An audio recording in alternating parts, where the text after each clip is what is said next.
October 1920. The fire crackled in the stone hearth, casting orange light across the walls of the ranch house. Outside, autumn wind moved through the pines like something alive. Inside, two men sat in silence, broken only by the whisper of blade against wood. Elijah Thorne was 77 years old. His hands thick with calluses and rope scars moved the carving knife with the precision of a surgeon. Pine shavings fell to the floor in pale curls. The shape emerging from the wood was a horse. Small, delicate, a mare with her head lowered as if in rest or prayer. Thomas Thorne watched his grandfather work. The boy was 19, wearing the olive uniform of the United States Army. His deployment order sat folded in his pocket. In 3 days, he would board a train east. From there, a ship. From there, whatever waited in the chaos of post-war Europe. The silence between them was comfortable. 5 generations of Thornes had learned that some things required no words. Thomas broke it anyway. "Grandpa, you ever been afraid? Really afraid?" The knife paused.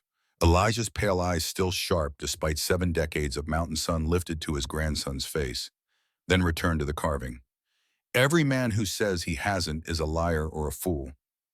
The war isn't the only thing worth fearing." Thomas shifted in his chair. The uniform was new, stiff. It made sounds when he moved that reminded him he was no longer just a rancher's grandson. Elijah set the knife down, held up the carved horse to the firelight, turned it slowly, examining shadows and curves. The mare was nearly finished. He'd been working on it for 3 evenings now, ever since Thomas had told them about the deployment. "Your grandmother wasn't my first wife." Thomas knew this. Everyone knew this. But Elijah never spoke of it, never spoke of the years before Catherine, never spoke of Texas or the grave in the red clay or the long ride west into silence. "First one died young," Elijah continued. His voice had the quality of stones grinding together. Rough, unused to confession. "Fever, they said. Took me 30 years to learn it wasn't fever at all. It was murder." The fire popped. Thomas said nothing, waiting. "You never talk about how you met Grandma." Elijah turned the carving in his hands. The mare's legs were thin, fragile, but the neck was strong, the head held at an angle that suggested both exhaustion and dignity. She arrived on a night like this, storm coming down from the peaks, riding a horse that should have been dead 3 days prior. He ran his thumb along the mare's carved mane. "This was Grace, the horse that brought your grandmother to me. By the time they reached my door, Grace had been shot twice, rode 70 miles through mountains in a blizzard, and still refused to stop. That mare taught me something about duty I'd forgotten." Thomas leaned forward, the fire reflected in his eyes. "What happened to her?" Elijah was quiet for a long moment. Then he set the carving on the table between them. The small wooden horse lay on its side, still, forever mid-journey. "November 1882. I was 39 years old. Lived alone for 5 years. Spoke maybe 20 words a month. Thought I'd die in those mountains. Alone, forgotten." He looked at Thomas. "Then Grace found me." The wind outside rose. Somewhere in the darkness an owl called. Elijah stood, moved to the window, looked out at nothing, at everything. "Listen close, boy, because what I'm about to tell you I've only told one other person, and she lived it with me." Thomas settled into his chair. The fire burned, the night deepened, and Elijah Thorne began to speak of 1882. Act 1, The Mountains Remember the Trapper's World. November 1882. The Rocky Mountains of Colorado Territory. Dawn came cold and colorless to the high valley. Elijah Thorne woke without alarm. His body had learned the rhythms of light and dark over 5 winters. No clock, no bells, just the slow brightening of the world beyond his single window. He rose from the sleeping pallet, dressed in the dark, wool pants worn soft with use, flannel shirt patched at both elbows, boots he'd resoled himself last spring. Everything about the cabin was spare, functional, nothing wasted, nothing extra. The stone fireplace held embers from last night. He fed it kindling until flames caught. Put the kettle on. While water heated, he checked his rifle by the door. Loaded, cleaned, ready for whatever the day required. Coffee without sugar or cream. He drank standing at the window, watching the valley wake. 5 years since Clara. 5 years since Texas, in the grave, and the long ride west until his name became just sound without meaning. He'd found this valley by accident, or maybe the valley had found him. Some days he couldn't remember which. The cabin stood at the base of two ridges. Between them ran a creek that never froze even in January. The water came from somewhere deep, somewhere the cold couldn't reach. In summer, wildflowers grew along its banks. In winter, elk moved down from the peaks to drink. He'd built the cabin with his own hands, 20 feet by 16. Every log notched and fitted, every stone in the fireplace chosen for shape and weight. The work had taken 4 months. He'd thought the labor might replace what he'd lost. It had not. The sun climbed. He finished his coffee, checked the weather through instinct and observation. Cloud formations, wind direction, the way the horses stood in the small corral, the sound of the creek, all of it told him a story if he knew how to listen. Storm coming, big one, maybe 2 days out. He collected his pack, 3 knives, coil of rope, salt, 2 canvas bags for pelts.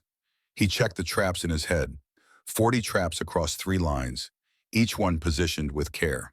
Each one baited according to what lived in that particular stretch of forest, or creek, or meadow. Line 1 followed the creek, 6 miles of cold water running fast over smooth stones. Beaver lived there. Otter. Mink when he was lucky. He checked these traps every 2 days. Water animals were particular. They'd slip a trap if it smelled wrong or sat at the wrong angle. A man had to understand their patterns, their preferences, had to think like something that lived half in water and half on land. The first trap held a beaver, adult male, maybe 20 pounds. The pelt was prime, thick winter coat already grown in against the cold to come. Elijah removed it carefully, reset the trap with fresh bait, moved to the next location. By noon, he'd checked 12 traps. 3 beaver, 1 underarm, 4 empty, 2 sprung without catch, which meant he'd been outsmarted. He'd reset those with different bait. Try again. The work was mechanical, methodical. Check, remove, reset, move. His hands knew what to do. His mind could wander. He thought about pelts and prices. A prime beaver brought $4 in Denver, damaged or poorly skinned, maybe 2. Otter pelts brought 6. Mink 8. Silver fox, if he was blessed, could bring 12 or more. He needed 200 pelts to survive the winter, to buy supplies, to keep the cabin, to keep living this life at the edge of everything.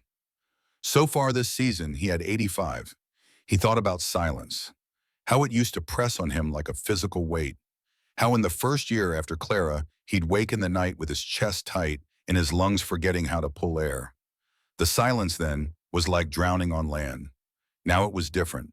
Now silence was armor, protection, company. He told himself this was enough, told himself this was choice, not sentence. He told himself many things. By mid-afternoon, he'd returned to the cabin. The beaver needed skinning. The work had to be done immediately. Fat set fast once the animal cooled. Set fat meant ruined pelts. Ruined pelts meant wasted effort. Wasted effort meant a harder winter. He worked at the small table outside, used the curved skinning knife Clara had given him their first Christmas. The blade was still sharp. He kept it that way, treated it like a living thing that might leave if he wasn't careful. The technique was simple but required patience. Start at the hind legs, make careful cuts, peel the skin back slowly. Don't nick the hide. Don't leave fat. Each pelt took 30 minutes to skin properly, then another 30 to stretch on a willow frame, then salt to preserve it until he could take a load to Denver in spring. Simple work, endless work, the kind of work that let a man forget he was forgetting. The sun moved lower, the temperature dropped, the horses in the corral began to pace. Not their usual evening restlessness, something else. Buck, the oldest, stood at the fence looking east, ears forward, nostrils working. Elijah paused in his work, watched the horse.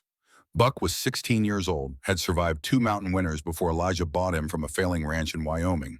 The horse knew things, could read weather, could sense predators before they showed themselves, could feel earthquakes hours before they struck. And Buck never refused food unless something was wrong. Elijah walked to the corral, offered the horse an apple from his pocket. Buck sniffed it, turned away.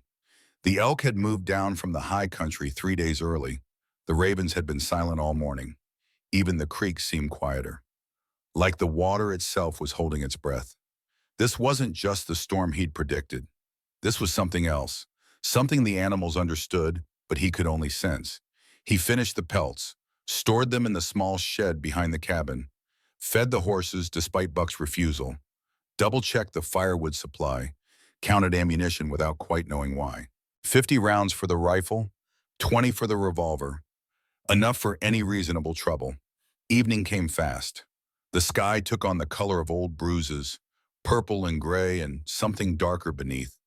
The wind shifted, south to north. That meant the storm would bring cold. Real cold, the kind that killed animals caught in the open. He ate alone, beans and salt pork, the same meal he'd eaten for most of 5 years, washed it down with creek water that tasted of stone and ice. After dark, he sat by the fire. Didn't read, didn't carve, just sat and listened to the wind beginning to rise. The cabin creaked. The horses moved restlessly in the barn he'd built too small. Something was coming, not just weather, something that would break the pattern of his days. He should have felt afraid. Instead, he felt something stranger. Almost like relief, the storm arrives. By midnight, the wind had teeth. It came down from the peaks like wolves howling, like something alive and hungry. The cabin shuddered. The fire wavered despite the clothes flew. Outside, the world had disappeared into sound and darkness. Elijah had seen mountain storms before, had weathered dozens alone in this cabin, but this one felt different. The pressure behind it, the way the temperature dropped 20 degrees in an hour, the way the rain came horizontal instead of falling. He checked the door. The bar was solid. Oak, thick as his wrist. It would hold. He checked the windows. Shutters latched. No gaps. He checked the fire, banked properly, enough wood inside to last until morning. Everything secure, everything ready. No reason for the tension in his shoulders. No reason for his hand to keep returning to the rifle. He sat in the chair by the fire, dozed, woke, dozed again. Somewhere around 2 in the morning, beneath the roar of the storm, he heard something else. A rhythm that didn't belong. Not wind, not rain, not the random percussion of weather against wood and stone. Hoofbeats. He stood, moved to the window, couldn't see anything through the darkness and the rain. Lightning flashed. Thunder followed close enough to shake the walls. Too close. Whatever was out there was coming straight into the heart of the storm. The sound grew closer, desperate, uneven, like something running on broken legs. Elijah grabbed his oilskin coat, lit the lantern. The rifle felt necessary. He didn't question the instinct, just took it, worked the action, chambered around. He lifted the bar from the door. The wind tried to rip it from his grip. Rain hit his face like thrown gravel. The lantern light barely reached 10 feet. Everything beyond was chaos and shadow. The hoofbeats came from the east. From the direction of the high pass. No one used that trail in good weather. In this storm, it was suicide. Lightning split the sky.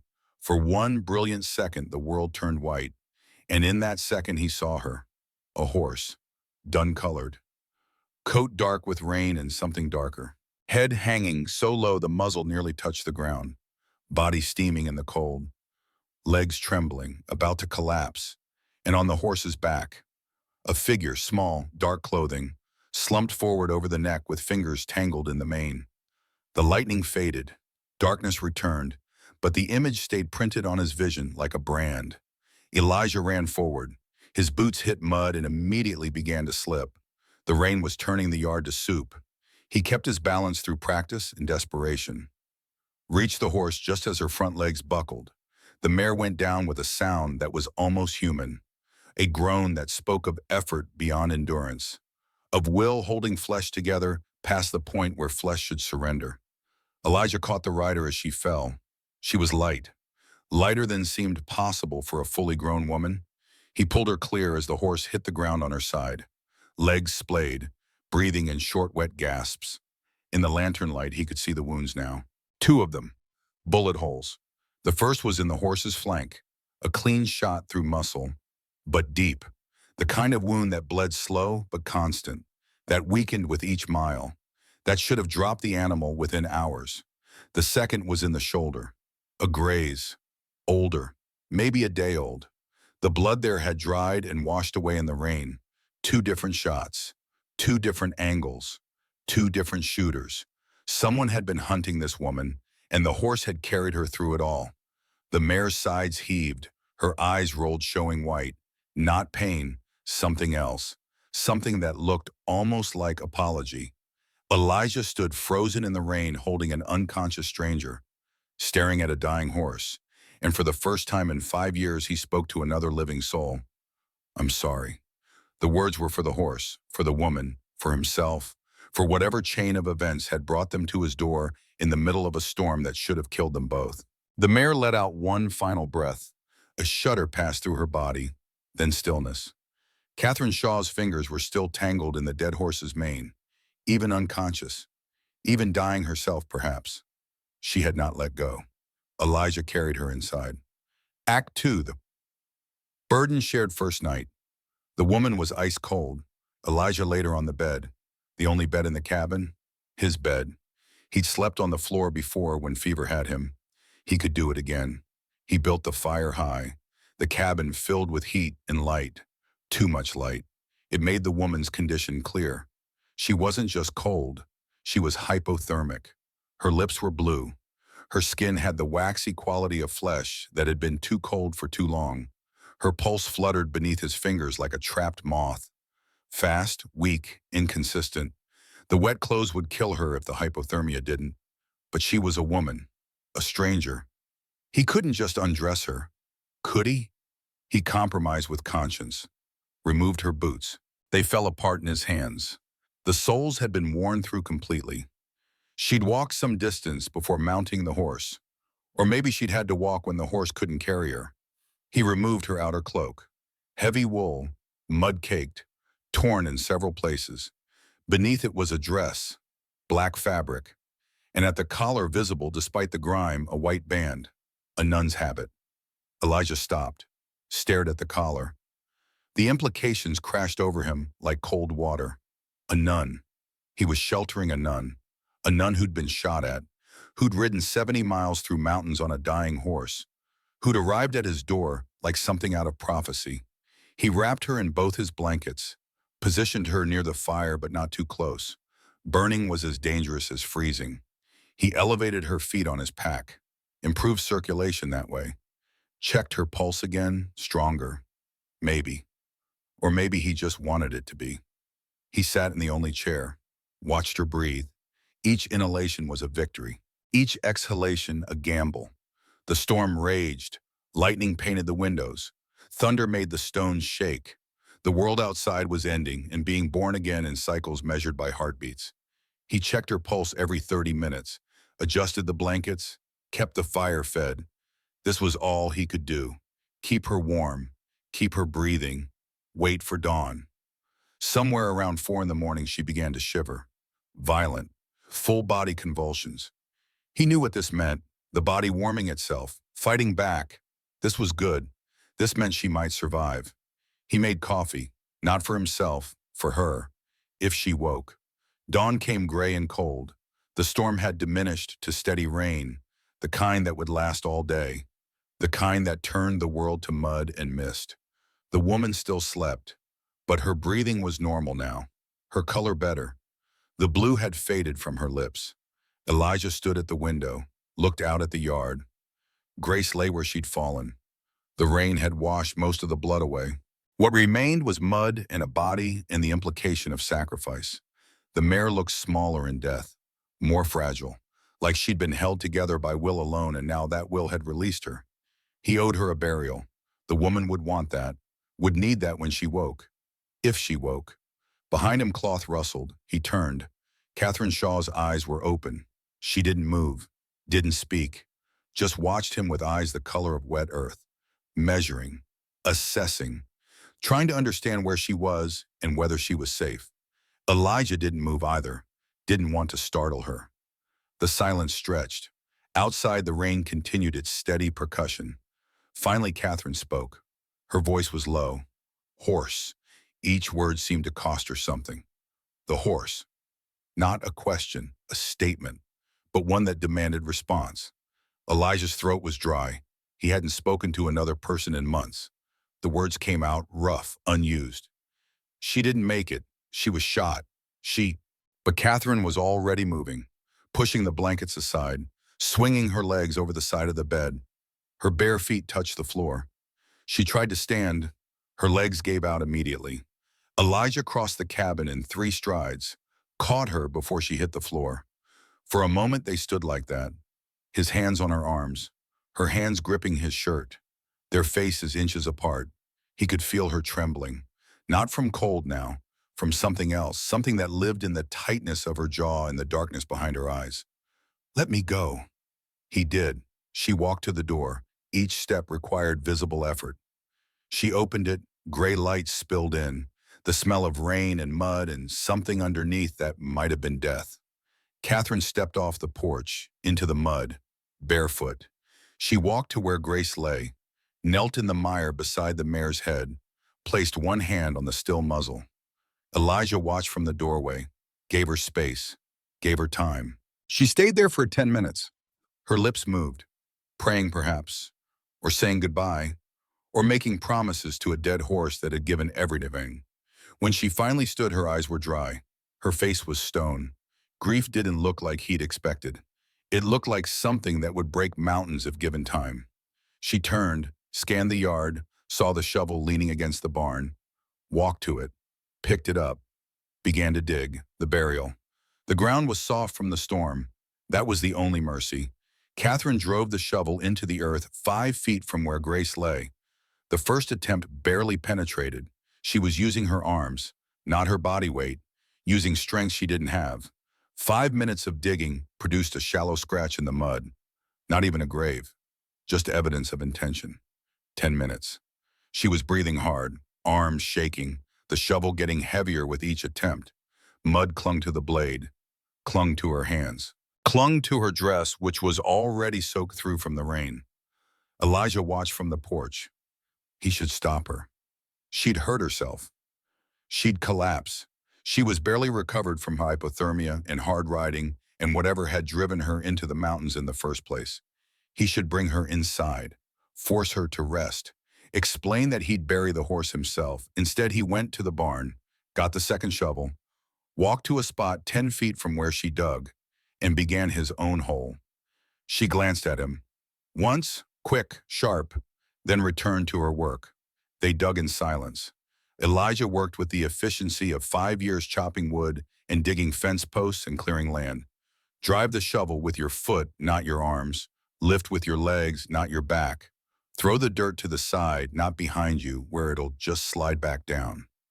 Catherine watched from the corner of her eye, adjusted her technique, started using her body weight, started lifting properly. She was still weak, still slow, but she was learning. The sun climbed, the rain stopped. Clouds remained, but the worst of the storm had passed. They dug for 2 hours. The hole grew, 6 feet long, 4 feet wide, 4 feet deep, deep enough to keep scavengers out, deep enough to show respect. Elijah's hands ached, his shoulders burned. He was used to physical labor, but this was different. This was digging with purpose, with witness. For the first time in 5 years, someone was watching him work. It changed things in ways he didn't understand. When the grave was deep enough, he fetched rope from the barn, tied it around Grace's chest. Professional knots, the kind that would hold weight without slipping. Catherine helped without being asked. She knew horses, knew how to handle dead weight. Together they dragged the mare to the grave's edge, rolled her in as gently as possible. Grace settled on her side, legs folded beneath her, head facing east, toward sunrise, toward wherever horses went when the running was done. Catherine climbed down into the grave. Elijah started to protest. She ignored him, arranged the mare's head carefully, brushed mud from the closed eyes, positioned the body with care that suggested ritual. From her habit pocket, she pulled a handful of something. Corn kernels, yellow and red, mixed. She scattered them over Grace's body, whispered words in a language that wasn't English, wasn't Spanish, something older. When she climbed out, her hands were shaking again, but her face was still stone. They filled the grave together, took turns, one digging while the other rested. The dirt fell on Grace with sounds like soft percussion, like rain on leaves, like the world covering what it couldn't keep. When the hole was full, they packed it down with their feet. The mound rose. Obvious, unavoidable, a scar in the earth that would take years to fade. Catherine stood at the head of the grave, hands at her sides, looking down. She brought me here. Elijah said nothing, waiting. 3 days, through the mountains. She did not stop. Her voice was steady, controlled, but something underneath threatened to crack through. I told her to stop, to rest. She would not. The crack appeared. Barely. Just a slight waver on the last word. She knew. Catherine turned to face him. Direct eye contact for the first time. Her eyes held pain and something harder. Something that looked like iron. She knew I needed to be somewhere safe. And she found this place. She found you. The words hung between them. Accusation and gratitude mixed together. You're responsible now. You're part of this, whether you want to be or not. Elijah didn't know what to say. Words had never been his strength, even before the silence. Even when Clara was elusive and patience was easier. He settled for basics. What's your name? Sister Catherine Shaw, Sacred Heart Mission. She waited, testing whether he'd ask more. Whether he'd demand explanations she wasn't ready to give. He didn't. Elijah Thorne, she nodded once, filing the information away. Still assessing, still deciding whether this man with the scarred hands and the careful eyes was safe or just another kind of danger. I will stay. Not a question, not a request, a statement of fact. Elijah thought of 5 years of silence. The weight of it, the way it pressed on him in the dark hours, the way it had become both prison and protection. Barn has a cot. It's dry. No. Her eyes remained on the grave. I stay here. With her. Tonight. Before he could argue, she sat down beside the mound, drew her knees to her chest, wrapped her arms around them. Her habit was still wet. The evening was coming cold. She'd freeze out here. He started to protest, stopped, recognized something in her posture, in the set of her jaw. Some things couldn't be argued with. Some grief had to run its course like fever. You could only wait it out. He went inside, found a second blanket, the one that smelled of pine smoke and wool, brought it out, draped it over her shoulders. She took it without looking at him. He returned to the cabin, sat at the window, watched her silhouette against the darkening sky. Night fell. Stars emerged.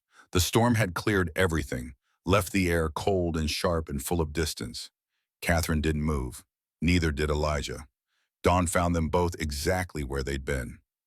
Her beside the grave, him at the window, neither having slept, both keeping vigil for different reasons that might have been the same reason. When the sun rose, Catherine stood, brushed dirt from her habit, looked at the grave one final time, then walked to the barn without glancing back. Elijah watched her go. Then he looked at the grave, at the mound of fresh earth, at the evidence that his solitude had been broken.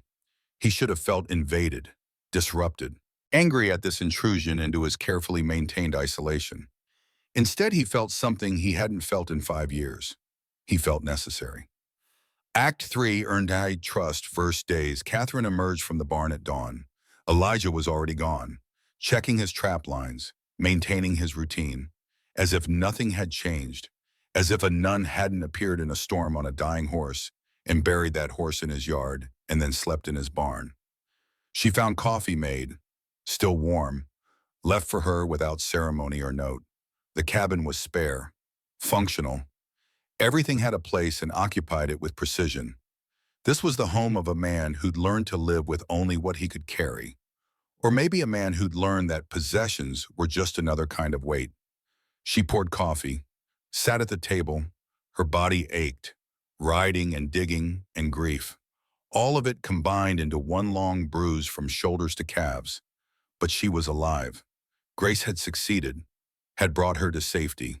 To the strange, quiet man who asked no questions and expected no answers. She explored the cabin carefully, not snooping, assessing, understanding what kind of man she'd found herself dependent on. The food stores told her he was practical. Beans, salt pork, cornmeal, coffee, nothing fresh, nothing that wouldn't keep through winter. The stores of someone who went to town rarely and resented the necessity. The herbs told her he had basic knowledge. Willow bark for pain, yarrow for wounds. Common plants. Nothing sophisticated.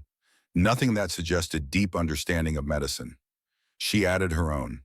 From the leather pouch she always carried, golden seal, echinacea, dried mushrooms with antibiotic properties. The tools of her trade. By noon she'd made a meal. Beans with herbs he wouldn't recognize. Flavors from her grandmother's teaching. The smell filled the cabin, made it feel less like a tomb and more like a home. Elijah returned mid-afternoon, paused in the doorway, took in the scene, the cooking, the rearranged herbs, the evidence that his space had been altered. He said nothing, just nodded once, washed his hands in the basin, sat at the table. They ate in silence. Not awkward, not forced, just two people sharing food and space without feeling the need to fill emptiness with words. After the meal, Catherine spoke. "You live alone." Statement, not question. "Yes." She waited. He'd either explain or not. She wouldn't push. "Had a wife. She died. I had a father. He died too." The exchange was simple, direct. An understanding reached through shared loss. Neither needed details. Neither would offer them unless asked. The horse was his. Elijah looked at her. Really looked. For the first time seeing past the wet nun who'd appeared in the storm, seeing the woman underneath. Young, maybe late 20s, strong despite her size. Eyes that had witnessed things they shouldn't have had to witness. He raised her from a foal, Catherine continued. Sacred Heart Mission kept a small stable. For the priests who traveled. For supply runs. My father was the veterinarian. When Grace was born, she was too weak to stand. The other horses wouldn't go near her. Wouldn't nurse her. She should have died. Catherine's hands wrapped around the coffee cup. Not for warmth, for something to hold. My father stayed in the barn for 3 weeks, fed her every 2 hours with milk-soaked cloth, never missed once, slept beside her stall. The other priests thought he was mad, wasting time on an animal that would die anyway. But she didn't die. No, she got strong, stronger than the other horses. My father said she had a spirit that would not break, no matter how hard the world tried. Catherine almost smiled, almost. He said that's why God sent her to him, to teach him about stubbornness. Elijah thought about that, about stubbornness, about refusing to die when dying would be easier, about carrying someone 70 miles on bullet wounds because the alternative was unacceptable. He was right. Catherine nodded, set down her cup. I should know your land, if I'm staying. The words were practical, but they were also a test. See if he'd allow it. See if he'd trust her with knowledge of his territory, or keep her confined like a prisoner in protective custody. Elijah stood. Come on then, the trap lines. They walked the forest in silence. Elijah led. Catherine followed. He moved like someone who'd become part of the landscape, each step placed with awareness, each branch pushed aside without breaking, each sound logged and identified without conscious thought. This was line 2, the forest traps. Mink, marten, fox if he was lucky. The first trap held a mink, small, maybe 8 inches long. The pelt would bring $6 if prepared correctly. Elijah worked efficiently, removed the animal, reset the trap, fresh bait, marked the spot with a notched stick. Catherine watched, not asking questions, learning through observation. At the second trap, Elijah paused, gestured for her to step forward. You try. She approached carefully. The trap had been sprung, but was empty. Whatever had taken the bait was smart enough to avoid the mechanism. Or lucky. Catherine examined the setup, the placement, the angle, the bait position. Then she reset it, used a stick to handle the spring, positioned the bait more carefully, covered the trap with leaves and pine needles. Elijah said nothing, but he nodded. Once. Small approval. They continued. By mid-afternoon, they'd checked 12 traps. 3 mink, 1 marten, the rest empty or outsmarted. At the creek, Catherine knelt, cupped water in her hands, drank. Then she checked the horses drinking downstream, studied their stance, their breathing. Buck's shoe is loose. Elijah looked at his oldest horse, hadn't noticed. But now that she mentioned it, yes, the way the animal favored that foot. Slight but present. The pack horse has a cough. Again, she was right. A small wet sound when the animal exhaled. Father taught you. Mission had trap lines, small ones, to teach the boys a trade. I learned alongside them. She stood, brushed dirt from her habit. Buck's shoe needs attention soon, before it comes off completely. The cough can be treated. Steam with pine needles, 3 times a day for a week. Practical knowledge, earned through experience, not theoretical. She'd done this before, had worked with animals, knew what she was talking about. Elijah filed this information. This was a competent woman, capable, not helpless despite appearances, not fragile despite the habit and the trauma and the desperate arrival. The next day, he reshoed Buck properly, treated the pack horse with pine steam. Both remedies worked. Catherine noticed, said nothing, but her small nod of approval matched his from the trap line. Respect earned, both directions, through competence, not words. The fever day 5. Elijah woke sweating. He'd ignored the wound for 2 weeks. The trap spring that had broken and caught his side. Just a scratch, he'd told himself. Nothing serious. He'd cleaned it once, put yarrow powder on it, forgotten about it. Now the wound was hot, red streaks spreading from the edges, the skin around it tight and angry. He made coffee, forced himself through morning routine. But everything hurt. His body felt heavy, disconnected, like his mind was floating slightly above his flesh. Catherine noticed immediately, said nothing, watched. At noon, he barely ate. Evening, he was sweating despite the cold cabin. Night, he woke drenched and shaking. The room spun. He tried to stand. His legs gave out, fell sideways, hit the table. Cups shattered. Wood scraped against stone. The door opened, Catherine running from the barn in darkness, still wearing her habit, hair covered despite sleep. She was beside him in seconds. Hand on his forehead, then his pulse. Her training took over. Assessment before action. Where are you hurt? He tried to answer. Words came out slurred. Wrong. She unbuttoned his shirt without asking permission. Found the wound, small, innocuous looking, but the red streaks told the truth. How long? 2 weeks. Fool. She moved with purpose, built the fire high, boiled water. From her pouch came herbs he didn't recognize. Willow bark for fever, yarrow to stop bleeding and fight infection, golden seal as antibiotic, echinacea to boost his failing immune system. She made tea, bitter, strong, held his head up, forced him to drink. He tried to resist. She was stronger than she looked. Or maybe he was weaker than he thought. This will hurt. He nodded, barely conscious, but understood. She heated his knife in the fire, cleaned it with whiskey, then she cut. Pain exploded, white and sharp and complete. He gripped the blanket, made sounds he'd forgotten he could make. But he didn't scream. Mountain men didn't scream. Green pus drained from the wound. The smell was rot, death, the smell of flesh giving up. Catherine cleaned the cavity, whiskey first, then hot water, then a paste made from golden seal and something else. She packed the wound with cloth, bound it tight with strips torn from her petticoat. The fever still raged. She sat beside the bed, wiped his face with cool cloth, made him drink water every 30 minutes, didn't sleep, just watched and waited. In delirium, he spoke to Clara, apologized, begged forgiveness for failures real and imagined. Catherine didn't respond, didn't judge, just kept the vigil. Dawn. The fever broke. Sudden, dramatic. One moment burning, the next cold sweat.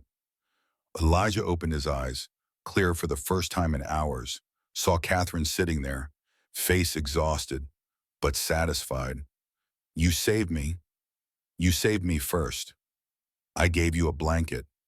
You gave me shelter.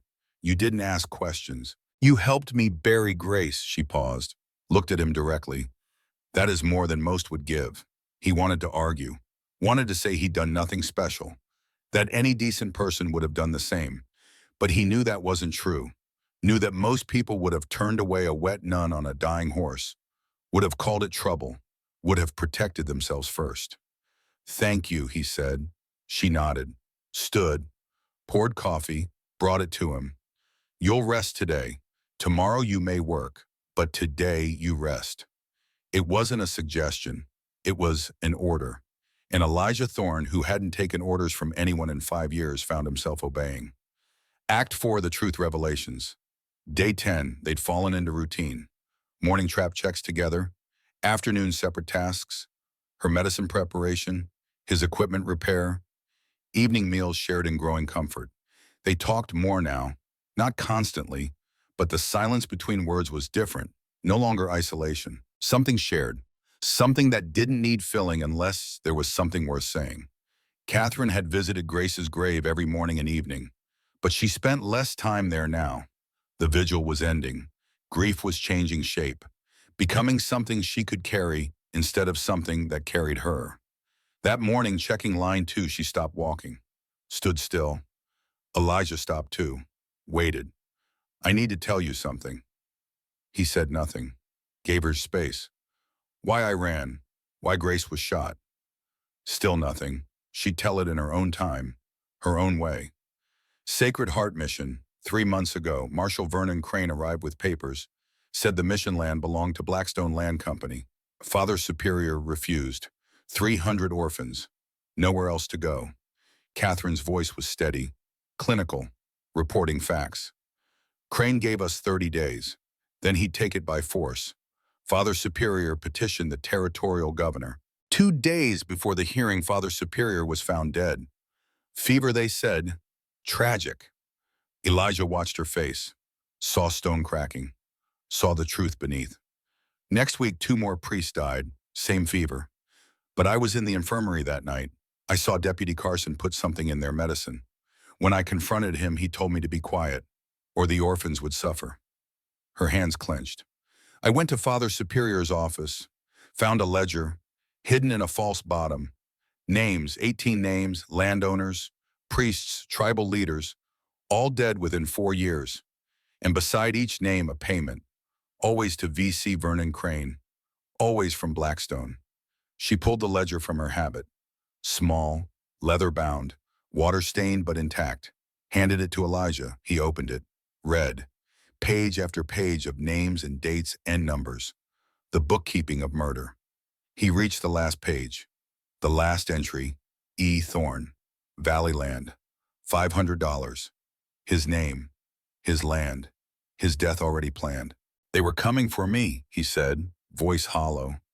Whether you arrived or not. Yes. He closed the ledger, looked at her. Then we prepare, together. You don't have to, I'm already involved. Was involved before you arrived. Besides. He looked at Grace's grave, visible from where they stood. You buried a horse. Can't turn away someone who does that. Catherine searched his face, looking for doubt, for fear, for the moment when he'd realize the danger and change his mind. She found none of those things. Why, she asked. Why would you time for this? Elijah thought about 5 years of running, about Clara's grave in Texas, about silence that was both prison and protection, about a wet nun who'd appeared in a storm and broken through all of it. Because running didn't work for me. Maybe standing will. They walked back to the cabin in silence. But it was different silence now. Not isolation. Partnership. That evening they made plans, counted ammunition, discussed strategy. 2 people against the territorial marshal, and however many men he'd bring. The odds were poor. The outcome uncertain. Death was a real possibility. But for the first time in 5 years, Elijah Thorne felt like he was moving towards something, instead of away from it. And somewhere in the darkness, Grace's grave held its secrets. The mound of earth where a horse had been buried, where a bond had been forged, where 2 broken people had found something worth fighting for. The story was only beginning. Day 11. The ledger lay open on the table between them. Morning light made the ink seem fresh, made the names seem alive. Elijah studied the patterns, not with panic, not with fear, with the same methodical attention he gave to trap lines and weather signs. Information was survival. Understanding was the only advantage they had. 18 names across 4 years. He traced the timeline with his finger. Vernon Crane took 4 to 5 months between kills. Sometimes 6, never less than 3. The last entry was 3 months old. Father Superior James Ryan, Sacred Heart Mission. That meant Elijah had maybe 2 months, maybe less. The methods varied. 7 deaths marked as fever, poisoning almost certainly, 6 marked as accidents, staged falls, equipment failures, things that could be explained away. 5 marked as bandit attacks, direct murder made to look like random violence. The payments increased over time.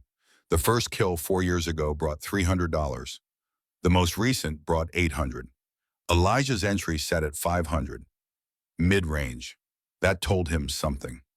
Crane expected moderate difficulty, not easy, but not impossible.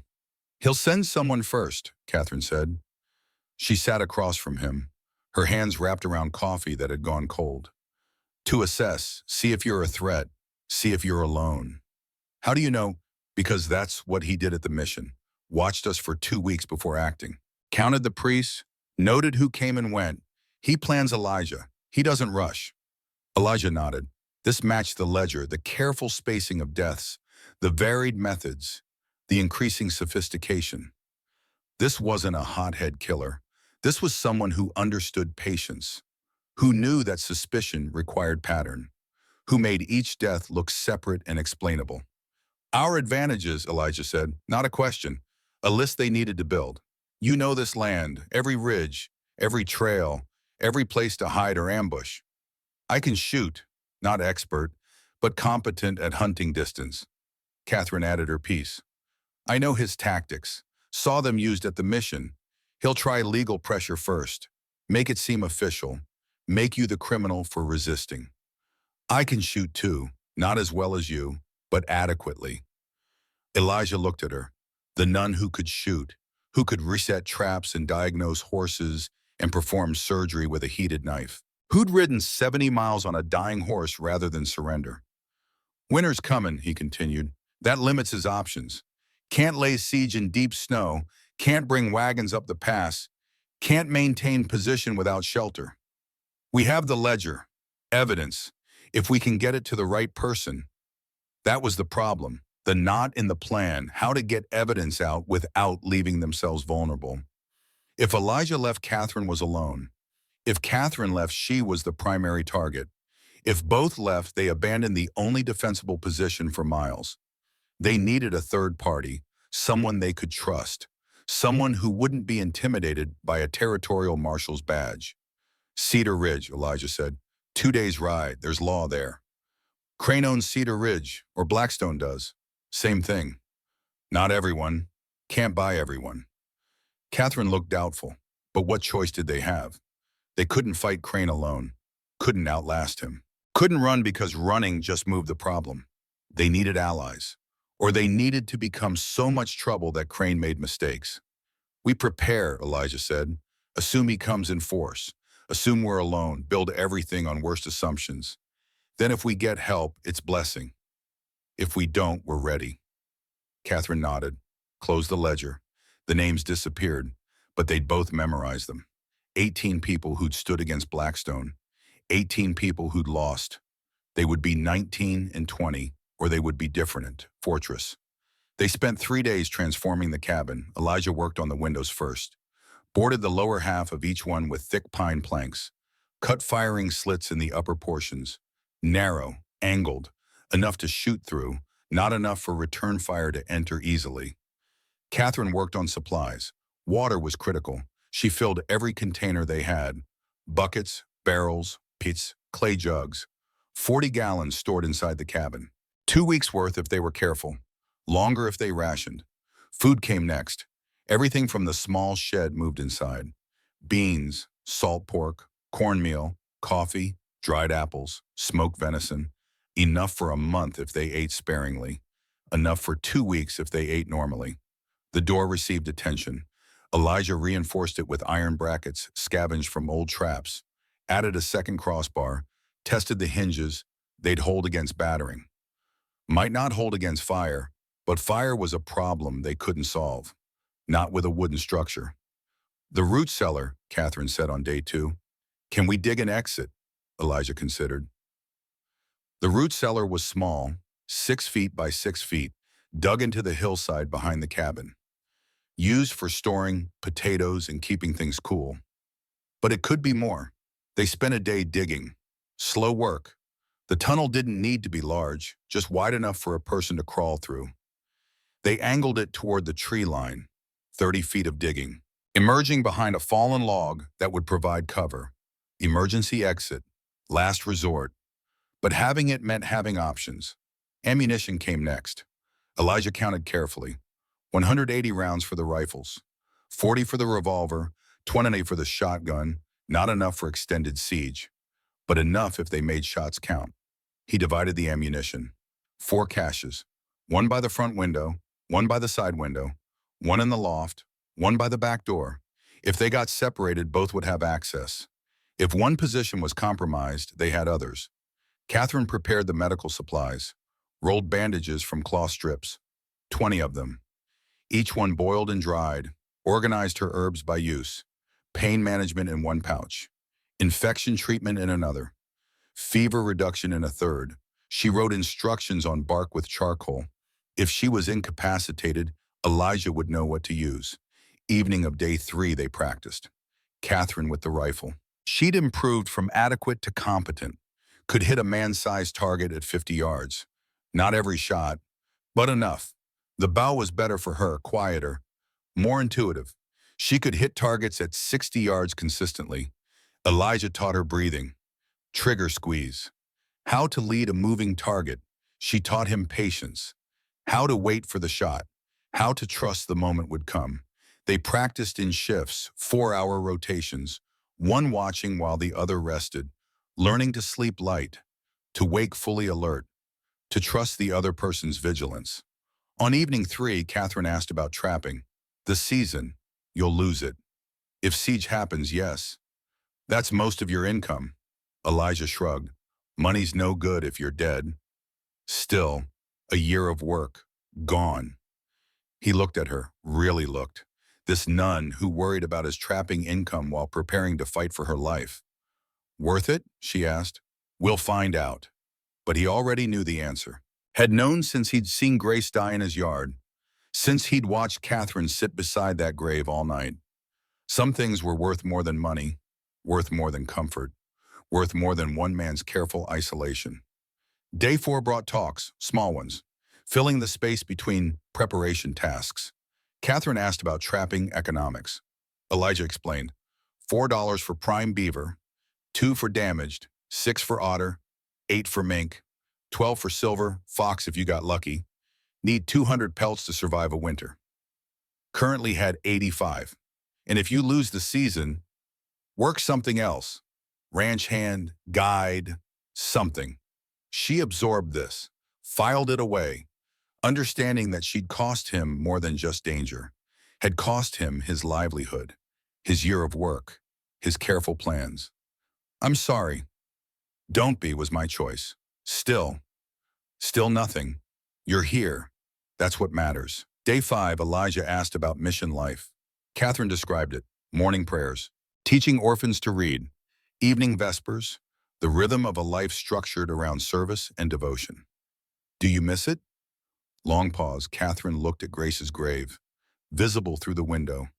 I miss the children, not the safety. Safety's not always good. Safety's a cage if you're afraid to leave it. Elijah understood that, had been living in his own cage for 5 years, built it log by log, convinced himself it was protection when really it was prison. After this is over, he said, what will you do? Catherine's hands tightened on her coffee cup. Don't know. Can't go back to the mission. Crane knows I was there. He'll watch it. Wait for me to return. You could stay here. The words came out before he'd fully formed the thought.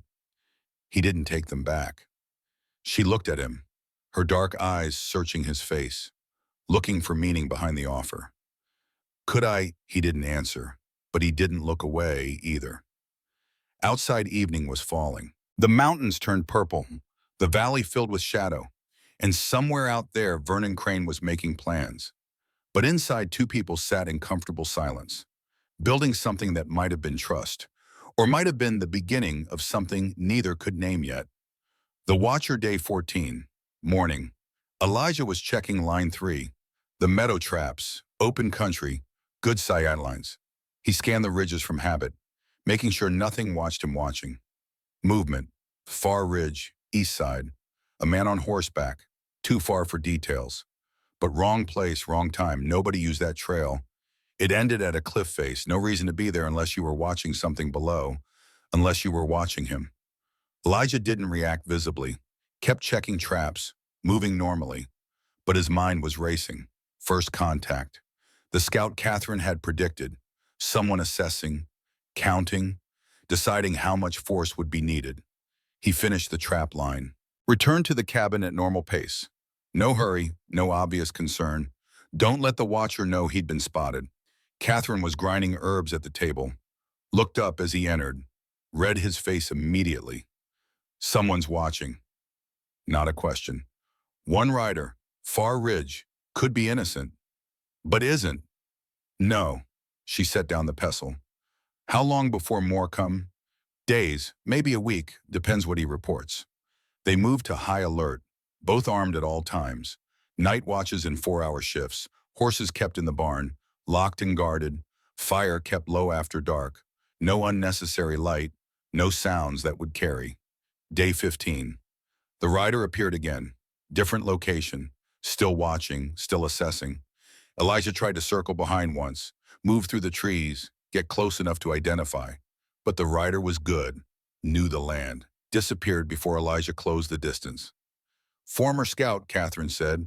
Military trained, Crane uses them. Men who know how to watch without being seen.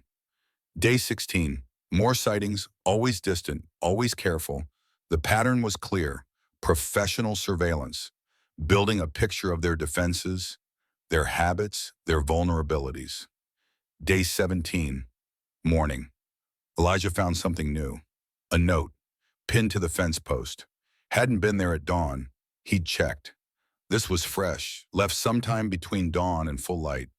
Paper, good quality, written in neat hand. What you took, leave territory, no harm. No signature, didn't need one. He brought it inside. Catherine read it, face expressionless. I could go, leave the ledger.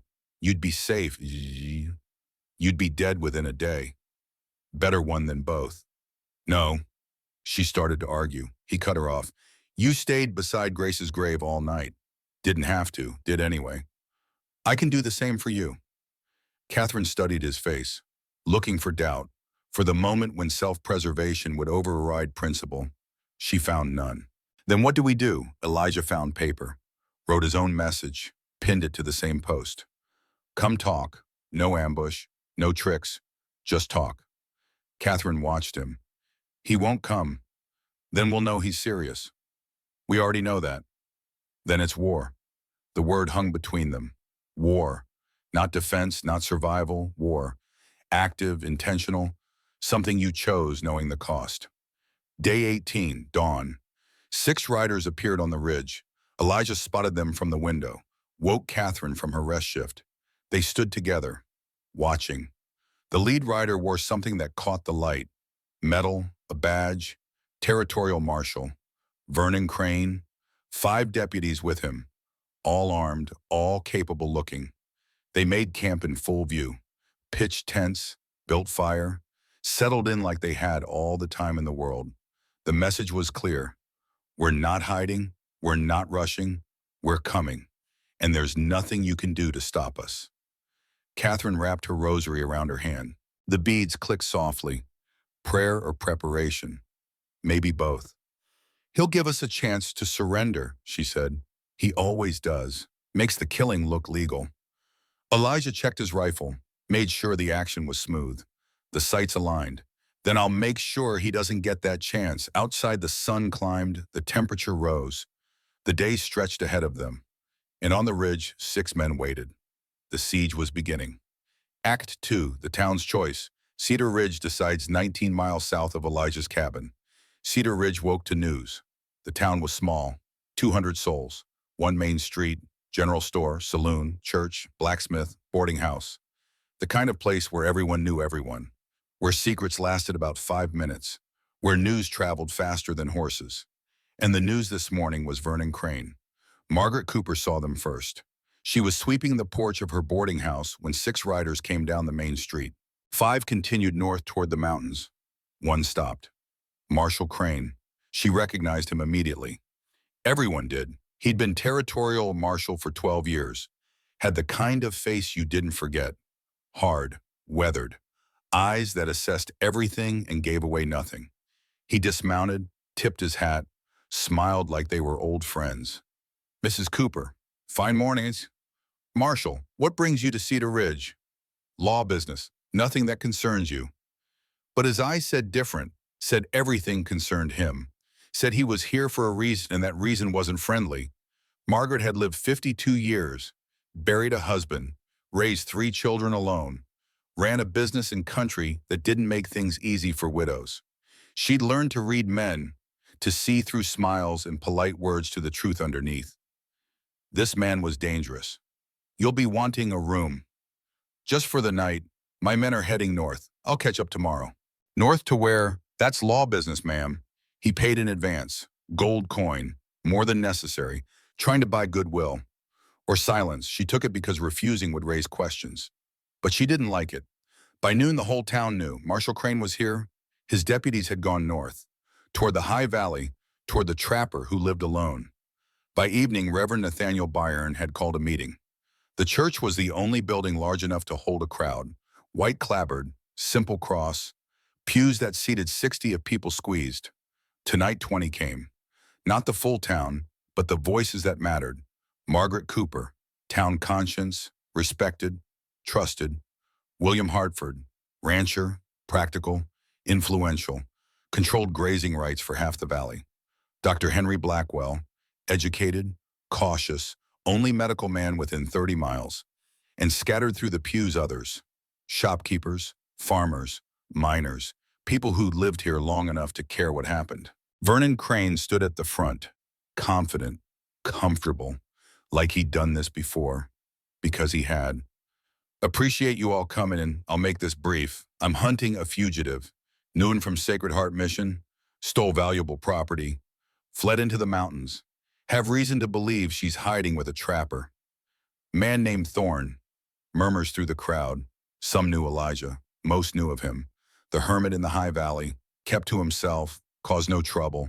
Bought supplies twice a year and spoke to no one. Need to bring her in. Peacefully if possible. But I need this town's support.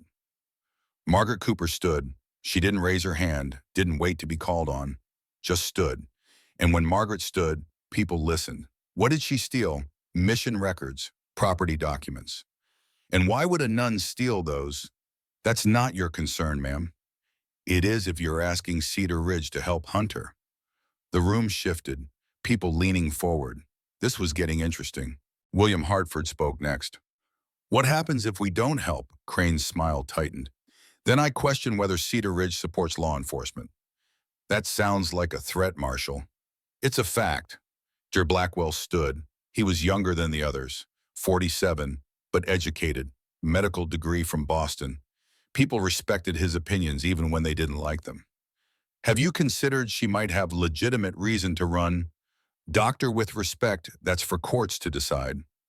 And if she doesn't live to reach court, the tension spiked, Crane's jaw tightened, but he kept his voice level.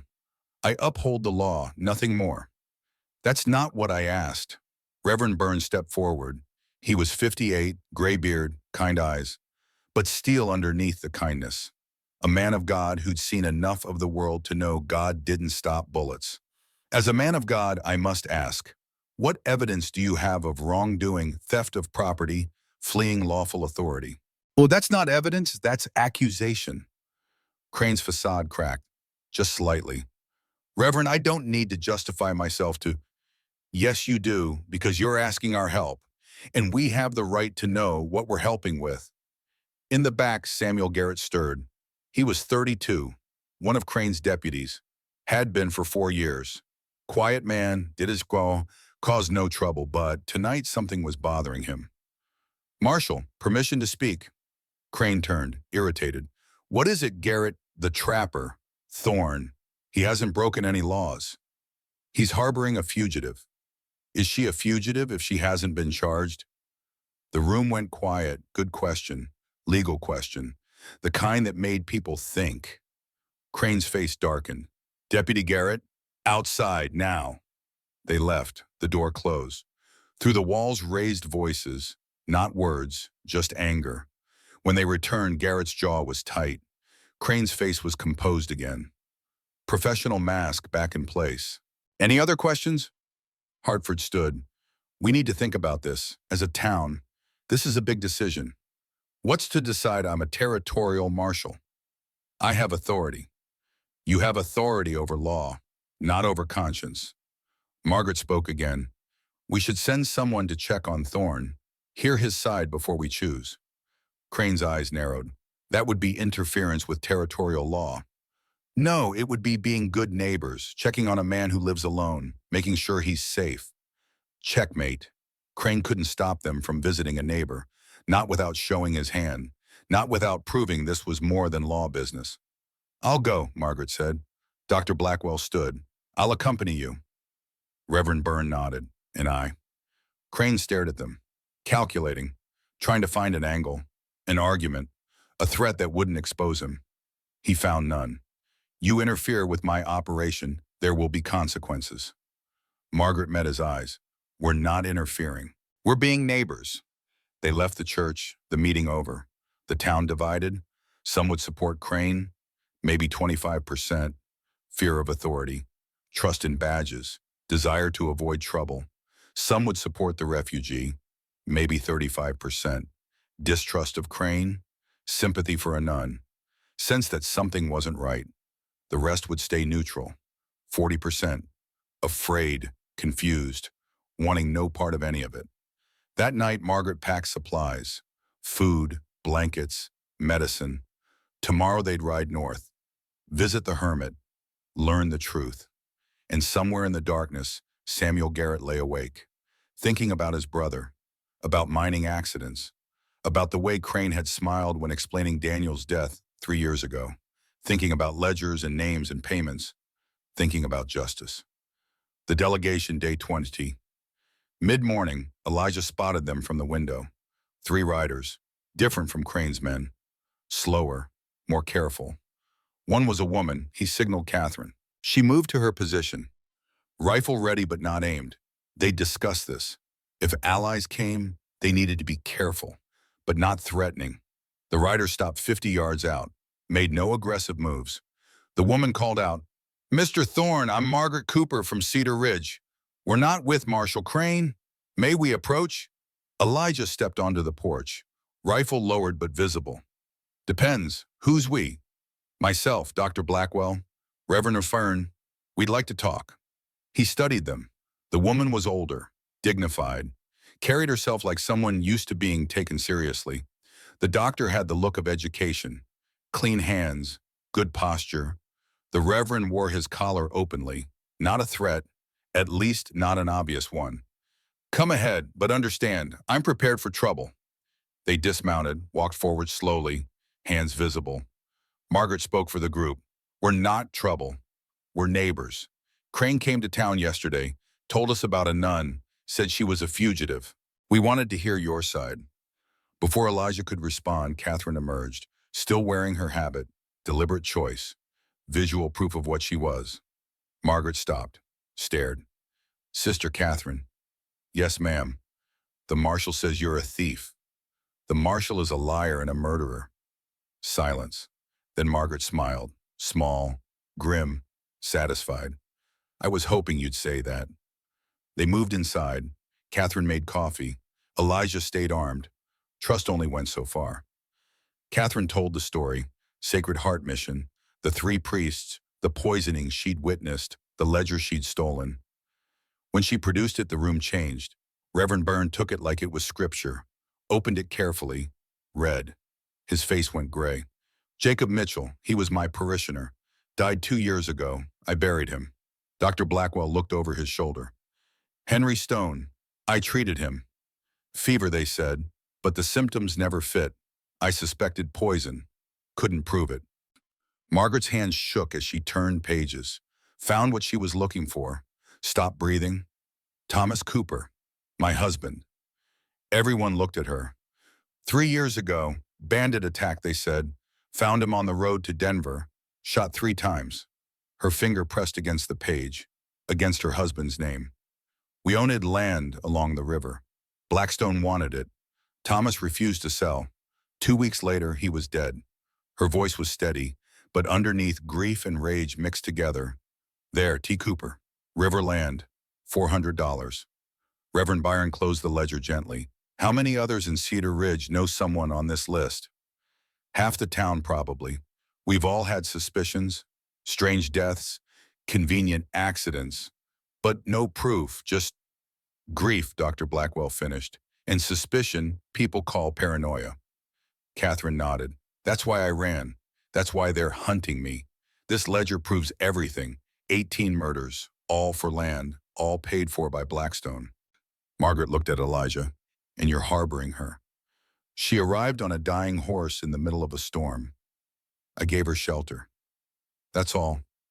That's enough. In Crane's eyes, you're an accomplice. Then that's what I am. Margaret studied him, this hermit who'd chosen principle over safety, who'd fortified his cabin, who stood ready to die for a woman he barely knew. We'll help. Elijah blinked. What? We'll help. Reverend Byron rides to Denver, takes the ledger, petitions Judge Thompson. He's honest, can't be bought. If anyone will act on this, it's him. Dr. Blackwell continued, I stay here.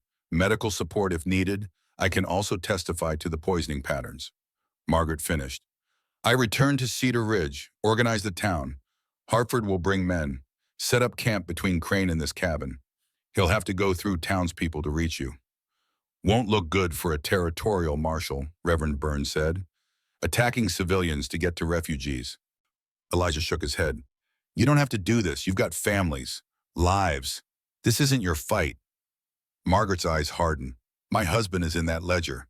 This became my fight 3 years ago. I just didn't know it. Hartford would bring 10 men, position them strategically, create a buffer, force Crane to back down or attack openly where witnesses could see. Catherine's voice was soft, almost disbelieving. Why you don't know me? Margaret took her hand. I know what it's like to lose someone to Crane.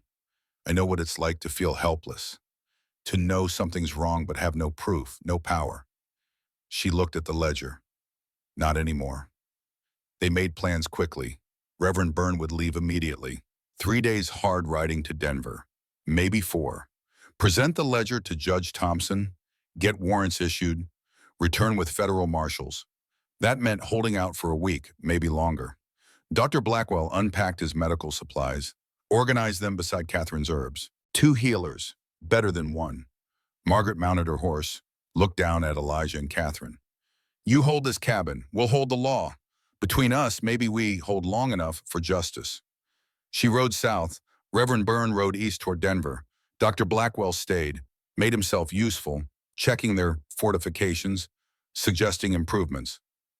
That night, Elijah sat on the porch with Catherine, watched the fire on the ridge where Crane's camp glowed. We have allies. Yes. Didn't expect that. Neither did I.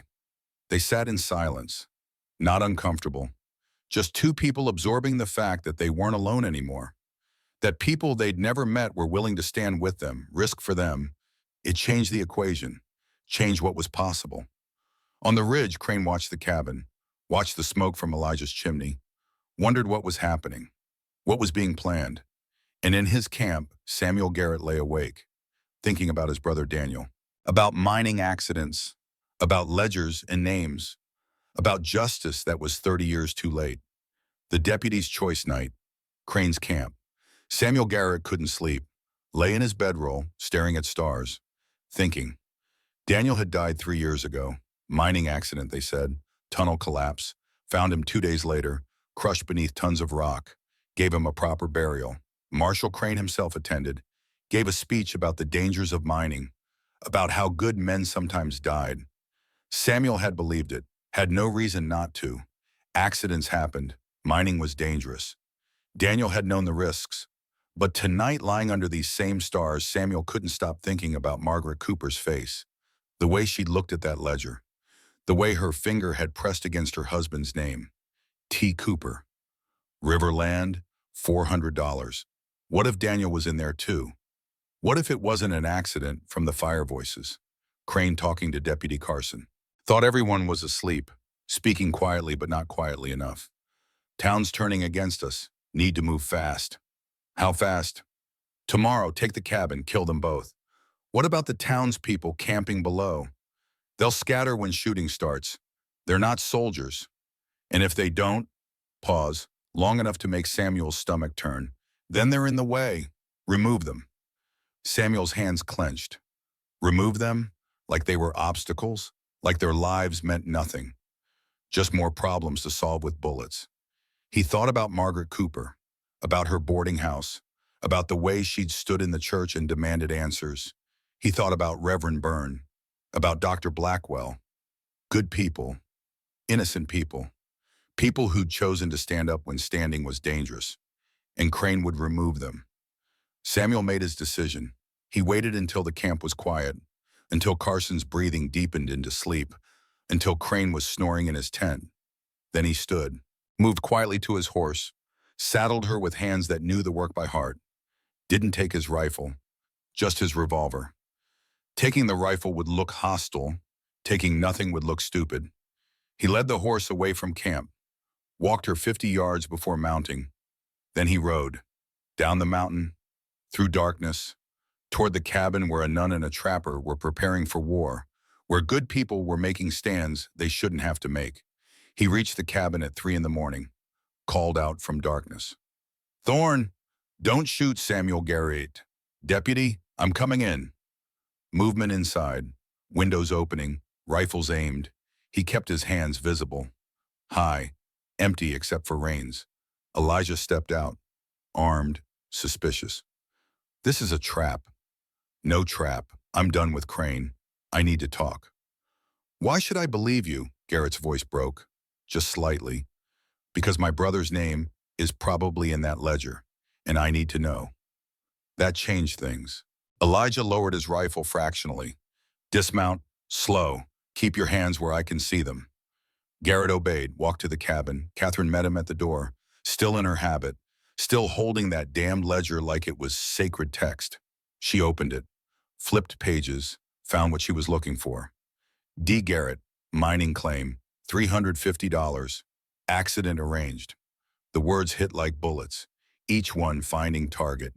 Daniel, his brother, his only family, dead for $350. Garrett's legs gave out. He sat hard on the floor, not crying, just shaking, like his body was trying to process information his mind couldn't accept. "I helped him. For 3 years, I helped the man who killed my brother." Elijah handed him water. Garrett drank without tasting. "Crane's attacking tomorrow. Dawn. Plans to kill you both. If townspeople interfere, he'll kill them too. Blackstone will back him. Call it justified." Catherine and Elijah exchanged looks. This was intel. Valuable. But was it true? Could they trust a deputy who just discovered his world was built on lies? "Why tell us?" Elijah asked. "Because my brother deserves better than me staying silent. Because those people down there deserve better than getting shot for standing up. Because," he looked at the ledger, at his brother's name, "because someone has to be on the right side, and it sure as hell isn't Crane." Garrett pulled something from his coat. Papers, official looking, folded and worn. Crane's notes, 18 months of plans, names, properties, methods, it's all here.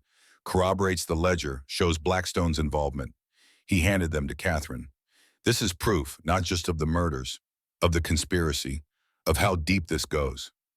Elijah studied the deputy, this broken man who'd lost everything in the last 3 hours, who'd chosen to betray his employer, his oath, everything he'd built.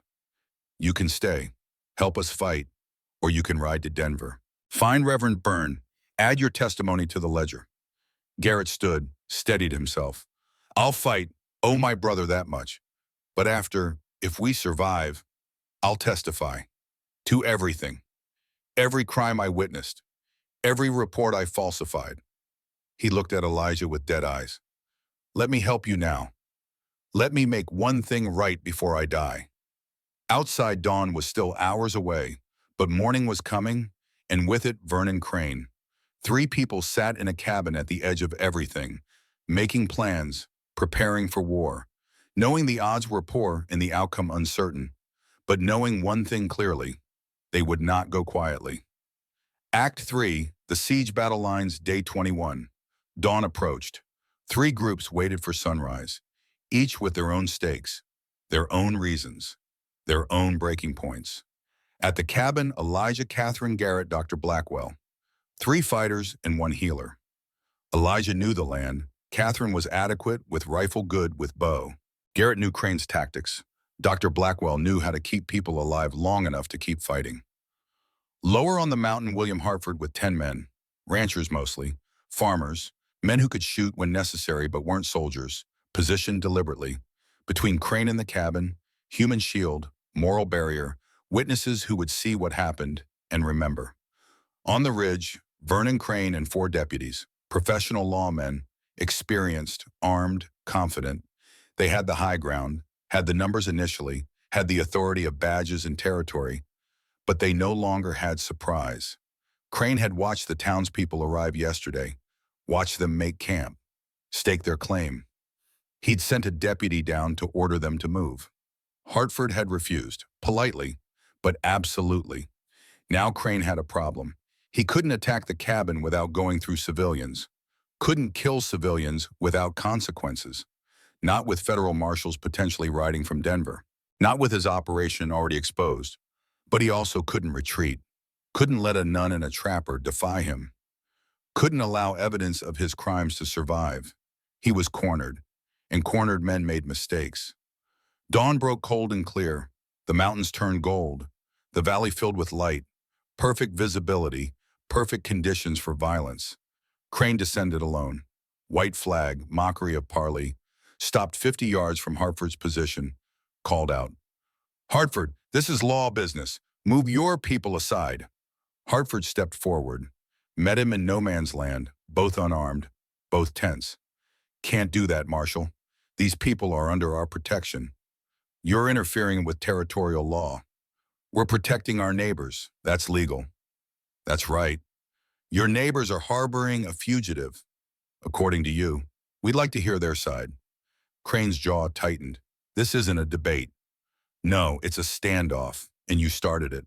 Hartford gestured to his men, to the cabin beyond, to the whole situation. "You want that woman, you go through us, all of us, and we'll remember what happened here. We'll testify. We'll tell everyone how a territorial marshal killed civilians to hide his crimes." "I'm hiding nothing." "Then why not wait for the territorial judge? Why the rush?" Checkmate. Crane had no good answer. Any response exposed his desperation. He turned, rode back to his men. Hartford returned to his position. Both groups waited. At the cabin, Elijah watched through a firing slit, saw the parley, saw Crane return, saw the calculation happening. "He'll attack today," Garrett said. "He's out of time, out of options." "House ha." "Surround the cabin, fire from multiple angles, try to burn us out or force surrender." Catherine checked her ammunition, 20 arrows, 40 rifle rounds, enough if they were disciplined, not enough if they weren't. "And the townspeople, he'll try to avoid them, but if they engage—" Garrett's face was grim. "He'll shoot through them." Dr. Blackwell had set up a field hospital in the root cellar. Clean space, supplies organized, water boiled. He was ready for casualties. Hoped there wouldn't be any, expected there would be. Noon, sun high, temperature rising. Crane made his move. He sent 1 deputy down to the cabin, single rider, unarmed, calling out, "Thorne Marshall wants to parley." Elijah stepped onto the porch, rifle ready. "Tell him to come alone, no weapons." The deputy returned, reported. Minutes later, Crane descended. He stopped 20 yards out, close enough to talk, too far to rush. Tactical positioning, calculated. "This is foolishness, Thorne.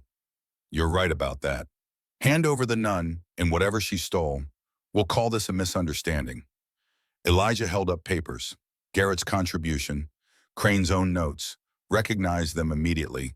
Face went carefully blank. "You mean evidence of your murders, 18 people. All documented, all paid for by Blackstone." Hartford's men heard, murmured, shifted.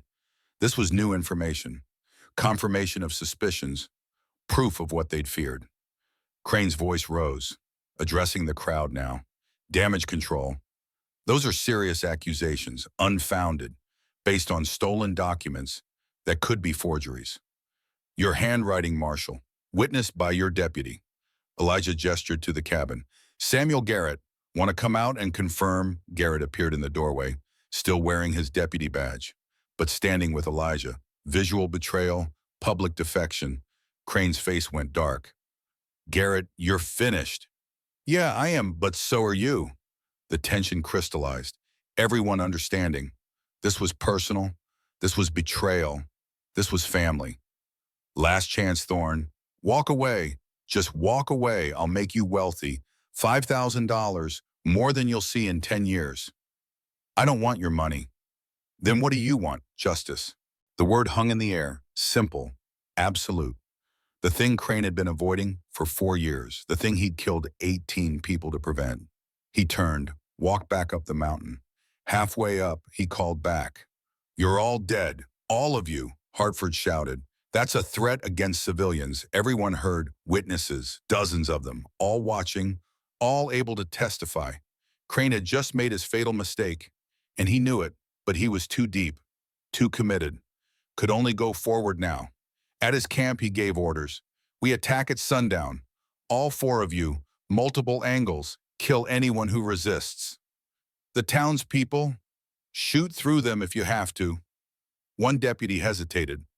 Marshal, that's what murder.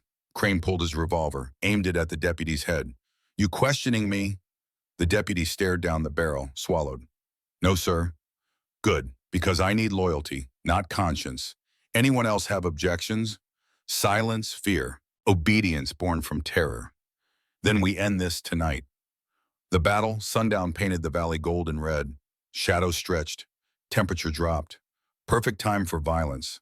Light enough to see, dark enough to hide. Crane's men moved into position. 4 deputies spreading out, surrounding the cabin, professional formation, overlapping fields of fire. No escape route left uncovered. Garrett saw it developing, called it out. 4 positions, north, south, east, west. They'll fire simultaneously, try to overwhelm. Elijah moved to the north window. Catherine took south. Garrett positioned east. They left west undefended, but that side faced the root cellar, the emergency exit. If things went bad, that was their escape route. Hartford's men saw the movement, understood what was coming, positioned themselves defensively, behind rocks, behind trees, not attacking, but ready to respond. First shot came from the east. Rifle crack. Bullet hit the cabin wall. 6 inches from the window, warning shot, or poor aim, hard to tell. Elijah returned fire, aimed for the muzzle flash, heard a cry, hit something. Maybe human, maybe not. Then all 4 positions opened up. Coordinated fire, bullets hitting wood, shattering the remaining glass, punching through boards. The cabin filled with the sound of splinters and impacts and the sharp smell of gunpowder. Catherine fired her bow, silent, deadly, aimed at the south position. The arrow found target. Scream cut short. 1 deputy down. Garrett shot east, knew his former colleague's patterns, knew where he'd move after shooting, put a round where the man would be. Was right. Another deputy hit. Hartford's men fired. Not at the deputies, at the ground in front of them, suppressing, warning, showing they were part of this, couldn't be ignored. 1 deputy panicked, turned his rifle toward the townspeople, fired. Bullet hit a tree next to Hartford. Too close. Deliberate or not, didn't matter. The townspeople fired back.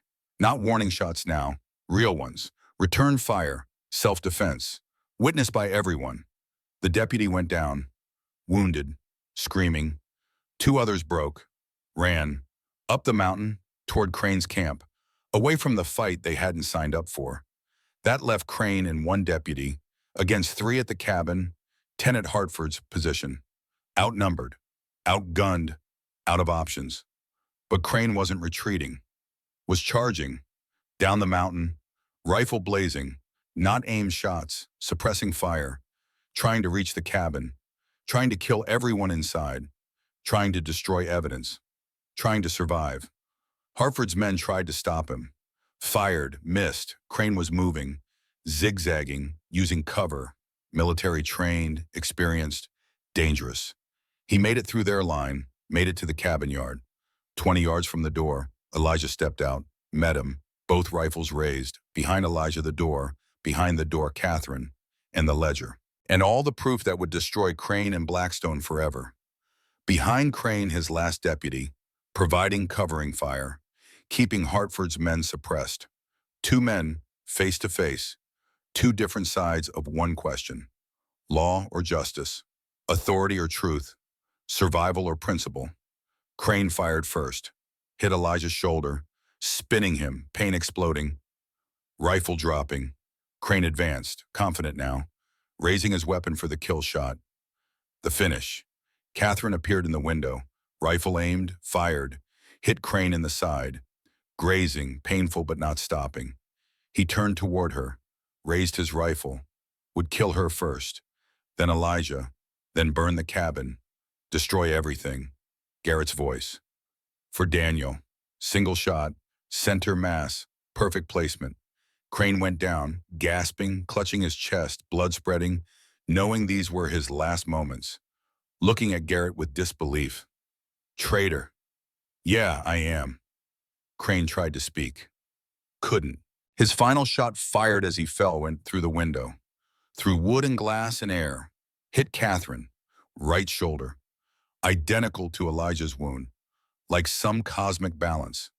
She fell, crying out. Visible through the window. Visible to everyone. The last deputy saw his marshal die. Saw the nun fall. Saw the odds. Dropped his rifle. Raised his hands. I surrender. Don't shoot. I surrender. Hartford's men moved in, secured him, checked the fallen. 3 deputies dead, 1 wounded. Crane dying in the yard. Dar Blackwell ran to the cabin. Professional, focused. 2 patients, both shoulder wounds, both bleeding badly but not fatally. Both survivable if treated quickly. He worked on Elisha first, closer, more critical, bullet through muscle, missed bone, messy but clean, would heal. Then Catherine, still conscious, gripping Garrett's hand. The man who'd shot the man who shot her. Circle of violence, circle of justice. You're going to be fine, Dr. Blackwell said. Working, cleaning, suturing. Bullet went through, no bone damage. You'll heal. Catherine nodded, didn't speak, saving strength. In the yard, Vernon Crane died, alone in the mud, killed by his own deputy, justice served by the man he'd betrayed most deeply. Hartford approached, looked at the body, at the evidence, at the witnesses, at the whole scene. Everyone saw. Crane attacked. We defended. This is lawful. The wounded deputy nodded, eager to cooperate. He was going to kill civilians. I saw. I'll testify. The siege was over. 3 hours from first shot to last. 18 people avenged. Justice delayed but not denied. As night fell, Hartford organized. Deputies arrested, bodies removed, witnesses recorded, everything documented, proper, legal, defensible. In the cabin, Elijah and Catherine sat, both wounded, both exhausted, both alive. Garrett stood by the window, looking at Crane's body being carried away, his revenge complete, his brother avenged, his conscience clear. But his face held no satisfaction, just emptiness.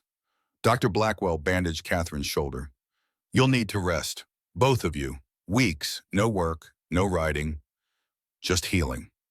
Elijah looked at Catherine. She looked back, both thinking the same thing.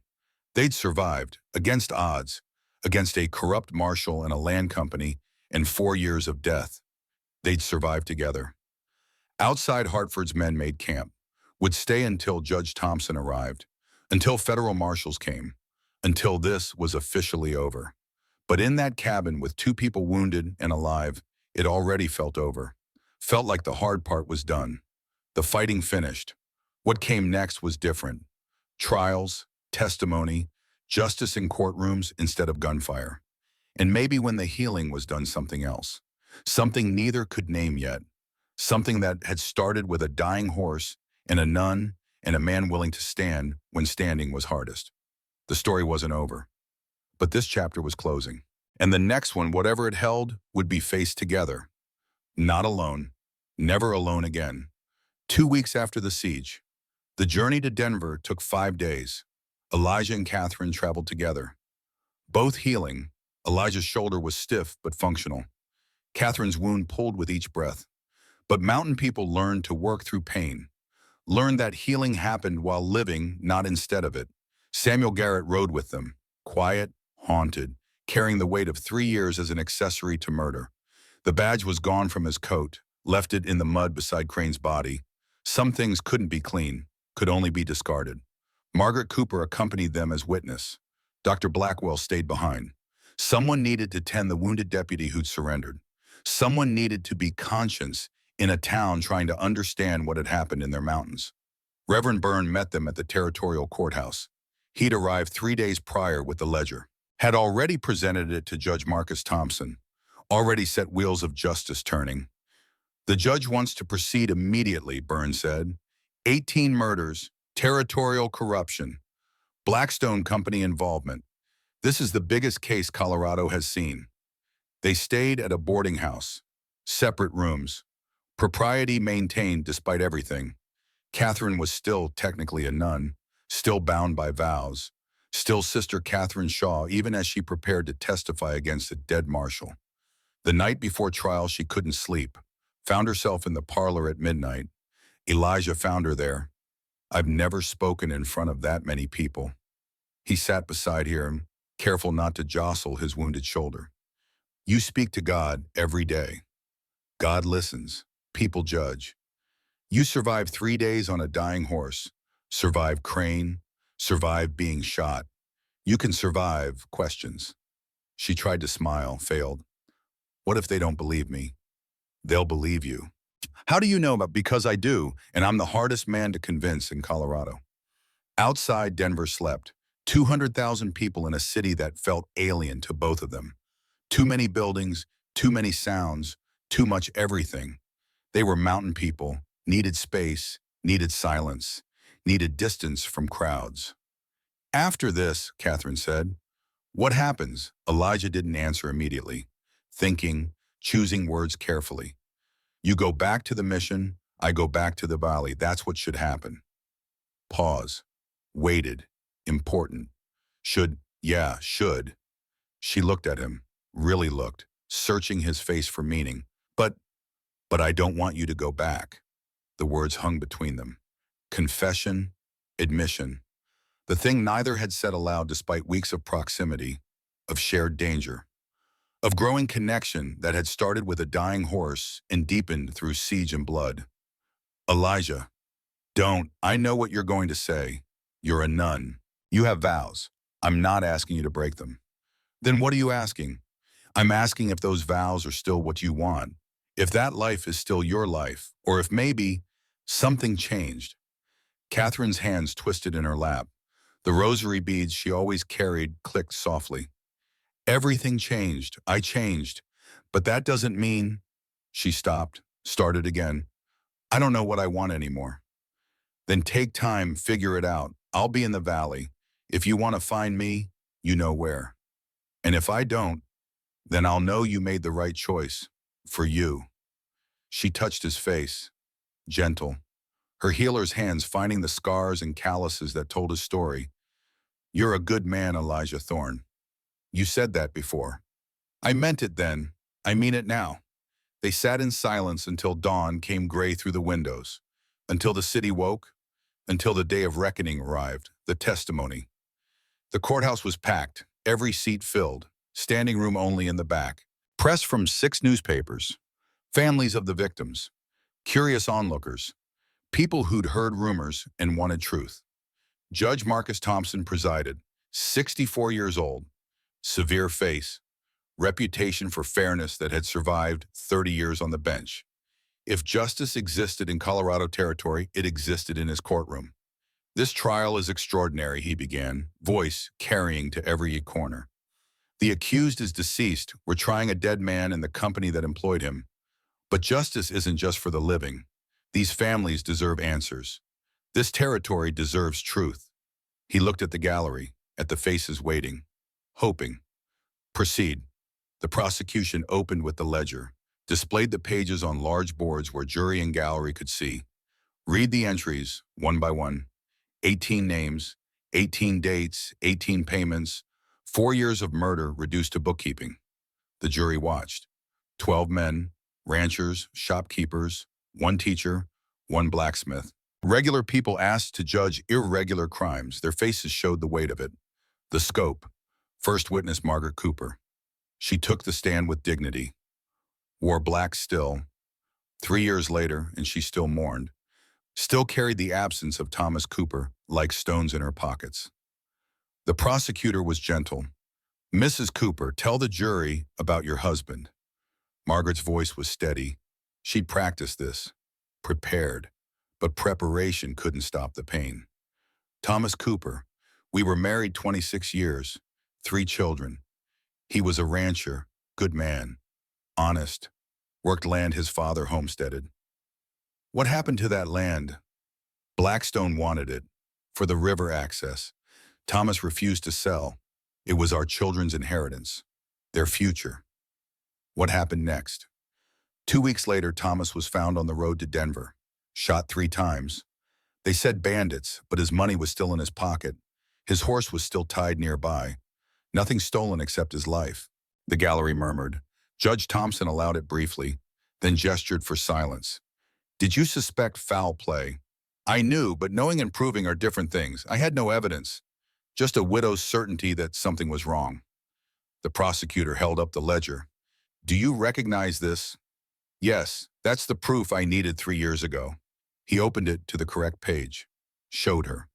What does this say? Margaret's voice didn't waver. T. Cooper, River Land, $400. That's what my husband's life was worth to them. $400. The defense objected. Speculation. That could be any Cooper. Margaret looked at the defense attorney. Her eyes were iron. Thomas Cooper died exactly 2 days after that date. His land was sold to Blackstone exactly 1 month later for $400. That's not speculation. That's evidence. The jury shifted. Several nodded. This wasn't coincidence. This was pattern. Dr. Blackwell testified next. Medical expertise, clinical assessment. 7 deaths marked as fever in the ledger. 7 cases where symptoms didn't match natural illness. Rapid onset, organ failure, death within days, all consistent with arsenic poisoning. I suspected at the time. Couldn't prove. Didn't want to believe a marshal would poison citizens. He looked at the jury directly. I was wrong. I should have pushed harder. Should have demanded autopsies. 7 people might still be alive if I'd been braver 3 years ago. The defense tried to shake him. Could have been coincidence. Bad water. Contaminated food. Dr. Blackwell's response was measured. Professional. Devastating. Possible. But 7 cases in 4 years, all landowners refusing Blackstone, all dying right before property transfers. That's not bad luck. That's murder.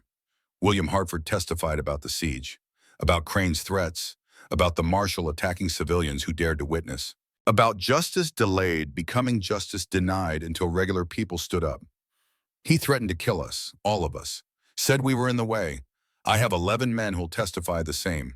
Crane wasn't upholding law. He was enforcing Blackstone's will with bullets. By the end of day 1, the pattern was clear.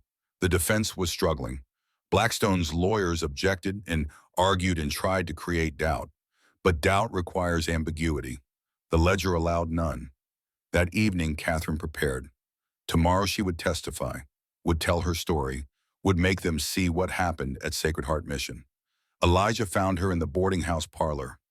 Same place as last night. Maybe it was becoming their place, the spot where truth could be spoken without judgment. You'll do fine tomorrow. You keep saying that. Keep meaning it. She looked at the ceiling. I keep thinking about Father Superior, about the other priests, about how they trusted Crane because he wore a badge, because they thought law meant justice. Sometimes it does. Not often enough. Elijah sat beside her, close but not touching, respecting boundaries that were becoming less clear every day. Tell them what you saw, that's all. Tell them truth and let truth do the work. Truth got 18 people killed. No, greed killed them. You're just the one brave enough to carry proof. She leaned against him, just slightly, testing. He didn't move away, didn't pull her closer, just accepted the contact. Let her take what comfort she needed. Outside Denver breathed. Inside, two people sat in silence that wasn't lonely anymore. That had become something else. Something neither could name, but both understood. Tomorrow would bring testimony, but tonight brought peace, witness to murder. Day 2, Catherine took the stand. She wore her full habit, white coif, black veil, the uniform of Sacred Heart Mission. Visual reminder of what she was, what she'd been. What Crane had tried to destroy. The gallery went quiet when she entered. Something about a nun commanded attention. Respect. Belief that truth lived in holy spaces. The prosecutor approached gently, aware this was delicate, aware the jury would protect her if he pushed too hard. Sister Catherine, please tell us about Sacred Heart Mission. Her voice was clear, composed. The voice of someone who'd taught children and tended sick and lived a life of service. 300 orphans, ages 4 to 16, 12 nuns teaching them, Father Superior James Ryan overseeing everything. It was home, for children who had none. What happened when Marshall Crane arrived?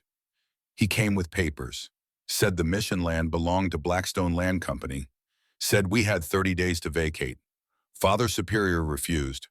Where would 300 children go? What happened next? Catherine's hands tightened on the rail. Barely, but enough to show this cost her something. Father Superior petitioned the territorial governor, requested hearing. 2 days before that hearing, he was found dead. Fever, they said. Did you believe that? No. Why not? Because I saw what killed him. The courtroom leaned forward. This was it. Eyewitness testimony, the thing that turned suspicion into certainty. Tell us what you saw. Catherine described it, clinical, detailed. The kind of testimony that came from someone trained to observe, to remember, to heal. I was in the infirmary, late evening, heard sounds from the priest's quarters, went to investigate, saw Deputy Carson in Father Superior's room, saw him add powder from a small vial to the medicine bottle. He didn't see me at first. When he did, he said, I saw nothing. Said if I spoke, the orphans would suffer. The prosecutor held up the ledger. What did you do? I went to Father Superior's office, searched his desk, found this, hidden in a false bottom. 18 names, 18 murders, all documented, all paid for. Why did you take it?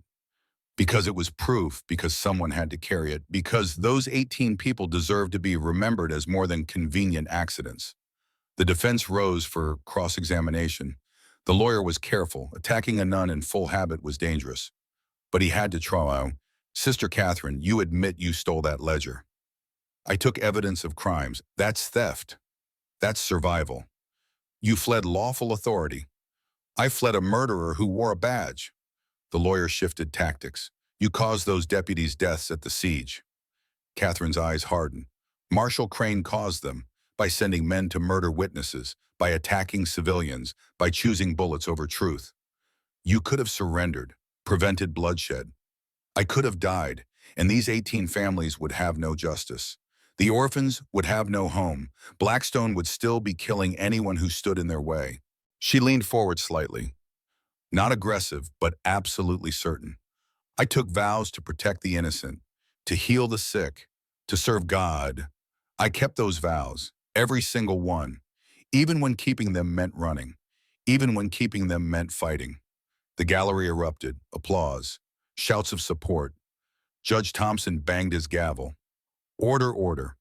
But even he seemed moved. The defense sat down. No more questions. Some witnesses couldn't be broken. Elijah testified next. Mountain man out of his element. Uncomfortable in this formal space, but honest, direct. The kind of testimony that came from someone who didn't know how to lie. He described the storm, the dying horse, Catherine's arrival, the burial that had changed everything. Why did you help her? Elijah thought about that. About 5 years of isolation.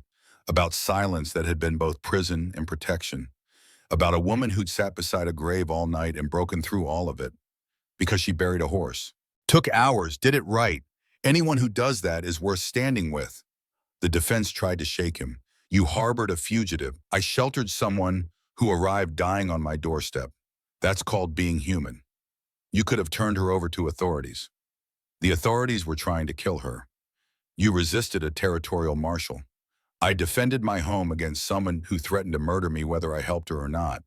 My name was in that ledger. I was already marked for death. She just gave me a reason to fight instead of waiting. The defense had no response to that. Elijah's logic was simple, unassailable. He'd been targeted. He'd defended himself. Everything else was consequence. Samuel Garrett testified last. The most damaging witness, the insider who'd turned. He looked older than his 32 years. Grief and guilt had carved lines in his face. But his voice was steady. He'd made his choice. Would live with it or die from it. Either way, he'd tell truth. I was Crane's deputy for 4 years, followed orders, didn't question, helped falsify reports, helped stage accidents, helped cover murders. He paused, looked at the gallery, at the families, at the faces of people who'd lost loved ones to the crimes he'd enabled, including my brothers. He showed them Daniel's entry. Mining accident, arranged, $350. His voice broke, but he continued. I helped write the report, said it was equipment failure, said Daniel died because of bad luck. It was murder, and I helped hide it. The defense tried to destroy him, called him traitor, turncoat, liar seeking immunity. But Garrett's confession was too complete, too self-condemning. No one confessed to accessory to murder unless it was true. I can't undo what I did. Can't bring back Daniel or any of the others. But I can tell the truth now. Crane was a paid killer, worked for Blackstone. 18 people died, maybe more, all for land. All for money, all because we followed orders without asking if those orders were right. He looked at the jury. Don't make my mistake. Don't believe authority means righteousness. Question. Always question, especially when questioning is hardest. The prosecution rested. The defense called no witnesses. What could they say? The evidence was overwhelming, the testimony consistent, the pattern undeniable. Closing arguments were brief. The prosecutor simply held up the ledger, held up Garrett's papers, held up the weight of 18 deaths. Justice delayed is not justice denied. Vernon Crane can't stand trial, but his crimes can be judged. Blackstone Company can be held accountable, and these families can finally know their loved ones didn't die from bad luck, didn't die from accidents, died because good land was worth more than good people. To some, not to us, not anymore. The defense argued reasonable doubt, circumstantial evidence, possibility of coincidence, but their hearts weren't in it. Too much proof, too many witnesses, too much truth. The jury deliberated 2 hours, came back somber. The foreman stood, older rancher, weathered face, eyes that had seen hard things. We find that Vernon Crane committed murder 18 times. We find that Blackstone Land Company conspired in these crimes. We find that justice demands accountability. Judge Thompson nodded. The findings are entered. Vernon Crane is guilty, in absentia. His legacy is murderer. His name is stain. Blackstone Land Company is fined $500,000. All properties acquired through fraud or murder are returned to original families. The company is dissolved. Assets seized for victim compensation. The gallery erupted. Cheers, sobs, relief, grief, all mixed together in waves of sound that washed over the courtroom. Margaret Cooper cried, not sad tears, release, vindication, 3 years of knowing without proving, now proven, now real. Catherine's eyes closed. Gratitude, exhaustion. Justice was heavy, even when it was right. Elijah felt something loosen in his chest, something that had been tight for 5 years. Since Clara, since Texas, since the long ride west into silence. It wasn't over, but it was done. The scales had balanced. 18 names had been honored, and the living could begin to heal. Act 2, Revelations and Choices, the final truth. After the verdict, they returned to the boarding house. All of them exhausted. Justice was victory, but victory was draining. Samuel Garrett had been sentenced. 5 years probation. Badge permanently revoked. Light punishment for accessory to murder. But Judge Thompson had been merciful. Garrett had turned, had testified, had given them everything needed to convict. "It's not enough," Garrett said that evening, sitting with Elijah on the boarding house porch. 5 years probation. Daniel's dead forever. "You did what you could. That's all anyone can do." "What is it?" Elijah didn't answer. Some questions had no good answers, just the weight of living with choices. Good and bad, right and wrong, all mixed together. Next morning, Garrett came to Elijah with papers. More of Crane's records. Things the trial hadn't needed. Things that were just information. "I found something about your wife." Elijah's stomach dropped. "What about?" "What about her?" Garrett handed him a file. Old, from 5 years ago, Texas territory, property acquisition, E. Thorne Ranch, target identified, method recommended, and there in Crane's handwriting, C. Thorne, fever arranged, $400. Clara, his Clara, the fever that had killed her in 3 weeks, the illness he'd blamed himself for, the death that had driven him into the mountains, into 5 years of silence and guilt. It was murder. The room spun. Elijah sat down hard, stared at the paper, at his wife's name, at the casual notation of her death, like she was just another obstacle to be removed. "Crane poisoned her medicine," Garrett said quietly. "Blackstone wanted your ranch. You wouldn't sell, so they took it anyway. After she died, you sold for nothing, left Texas, exactly what they wanted." Elijah couldn't speak, couldn't breathe. 5 years. 5 years thinking he'd killed her through negligence, through not getting better doctors, through not praying hard enough, through not loving her enough, and it was murder all along. Catherine found him an hour later, still sitting, still staring, still processing. She read the paper, understood immediately, sat beside him, said nothing, just present, just there. "I thought it was my fault. I know. 5 years thinking that. 5 years carrying that weight. I know. She didn't have to die. If I'd sold, if I'd just given them the land, she'd still be alive." Catherine took his face in her hands, made him look at her healer's eyes finding his mountain man's grief. "If you'd sold, they'd have found another reason to kill her, to kill you, to take more. Predators don't stop when you surrender. They kill faster. You don't know that? I do. I watched it happen. At the mission, at 18 other places. Surrender doesn't save you. It just makes dying easier for them." She held his face, wouldn't let him look away. "Clara's death wasn't your fault. Wasn't something you could have prevented. Was murder. Same as my father. Same as Grace. Same as all of them. Then what was it for? What did she die for? For land, for money, for nothing that matters." Catherine's voice was fierce. "But what you did after the stand you made, the choice to fight instead of run, that matters. That means something." Elijah pulled away, stood, paced. The boarding house room felt too small, too confining. He needed mountains, needed space, needed air that didn't taste of revelation. "I need to see Crane's grave." "Elijah, I need to see it. I don't know. Need to do something." They went together. Cedar Ridge had buried Crane in the town cemetery. No ceremony, no mourners, just a grave with a simple marker. Name and dates, nothing else. Some men didn't deserve eulogy. Elijah stood at the grave, Catherine beside him, long minutes passing, wind moving through the grass, clouds overhead, the world continuing despite everything. Finally, Elijah spoke. To the grave, to Crane, to the man who'd killed his wife and tried to kill him and died in the mud of his own making. "You took her, took 5 years of my life, made me think I was guilty, made me run, made me hide." Pause, breath, control. "But you didn't win, because I found something, someone, and I'm not running anymore, not guilty anymore, just Done with you. He turned to Catherine. I'm done with him, with all of it, with the past. Are you getting there? They walked back to town. Elijah's hand found hers, held it. First time. Simple contact, but enormous. Mountain man who hadn't touched anyone in 5 years. None who'd taken vows of chastity. Both reaching, both holding, both choosing.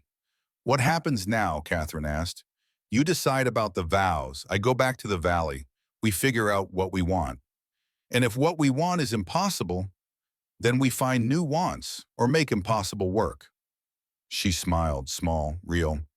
That's not very practical. No, but it's honest. They reached the boarding house, stood on the porch, still holding hands, still navigating what this meant, what it could mean, what they wanted it to mean. I'll write to the Mother Superior, Catherine said. Request release from vows. Takes 6 months, maybe longer. You're sure? No, but I'm sure I can't go back. That life was right once, isn't anymore. I changed. You changed me. Grace changed me. All of this changed me. And if you regret it, then I regret it. But at least I chose, at least I tried. Elijah nodded, understood that. Respected it. 6 months, while you're waiting. You come back to the valley. Separate lives, proper distance. While I work it out. While we both work it out. Yes. They stood in comfortable silence, the kind that didn't need filling, the kind that had started with a dying horse and grown through siege and testimony and revelation, the kind that might become something more, if given time, if given space, if given permission to grow. Calm. 3. Building tomorrow, seasons of change. They returned to the valley in late winter. Snow covered everything. The cabin looked small, peaceful. The siege marks were still visible. Bullet holes, burned barn, patches where things had been broken and repaired, scars that told stories. Catherine stayed in the rebuilt barn, separate space, proper distance, working through what she wanted, who she was becoming, what life looked like after vows. The letter to Mother Superior was sent. Request for release. Canonical process that took 6 months minimum, sometimes longer, depending on the bishop, on circumstances, on 100 factors neither could control. So they waited, and while waiting, they lived. Spring came, the snow melted, the creek ran high. Elijah returned to his trap lines. Season was mostly lost, but some late pelts remained.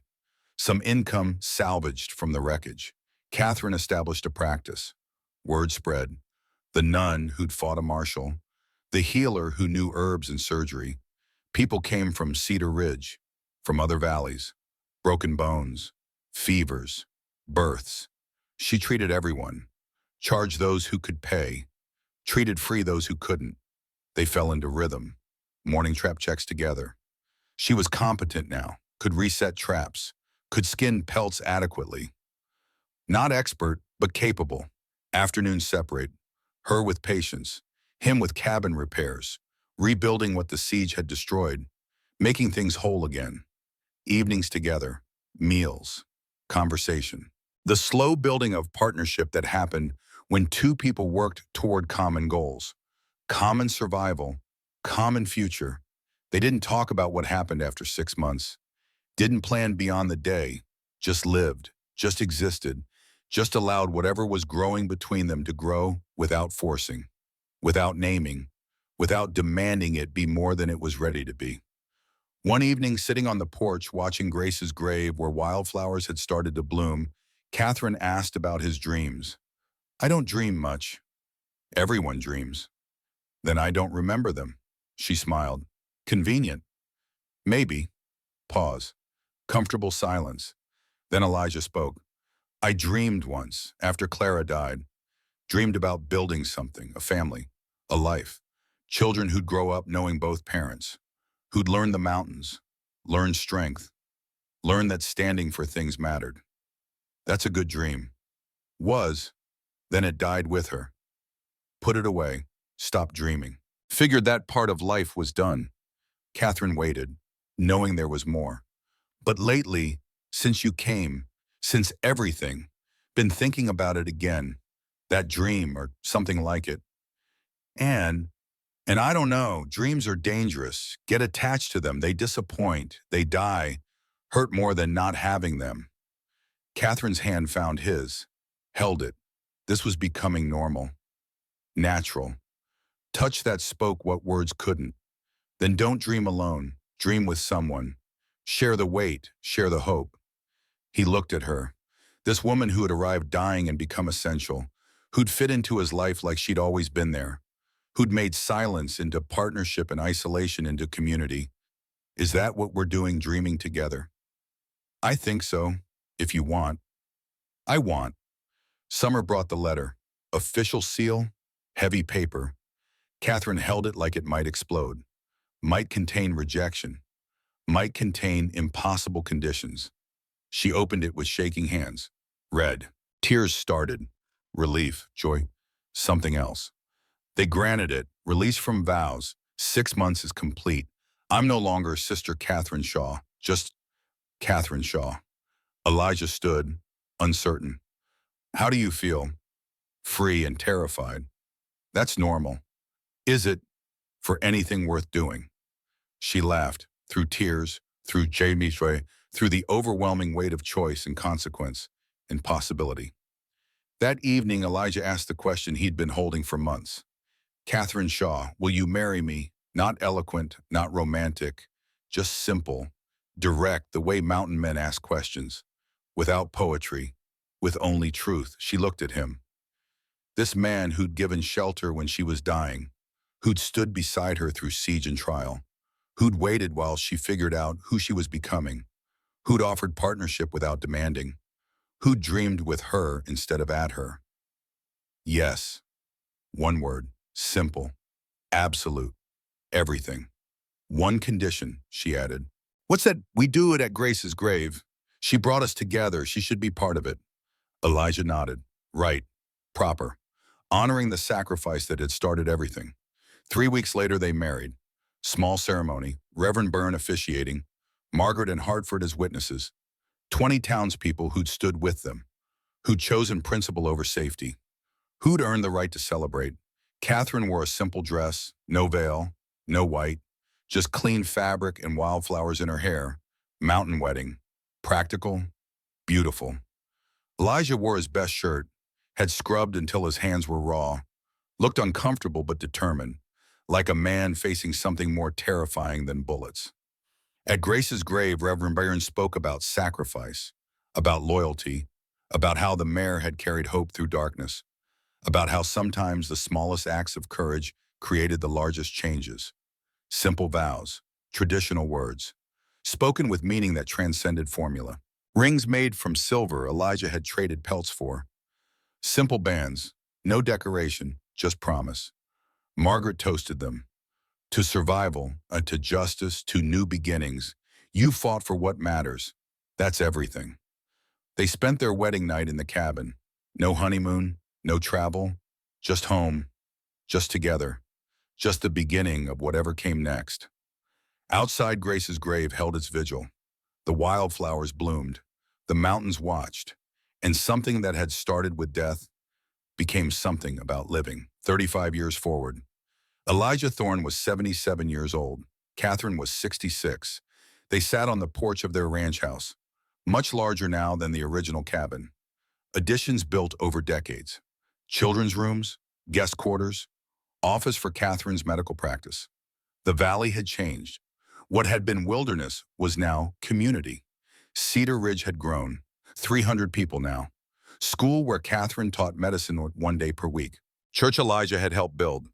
General store, boarding house, all the infrastructure of civilization.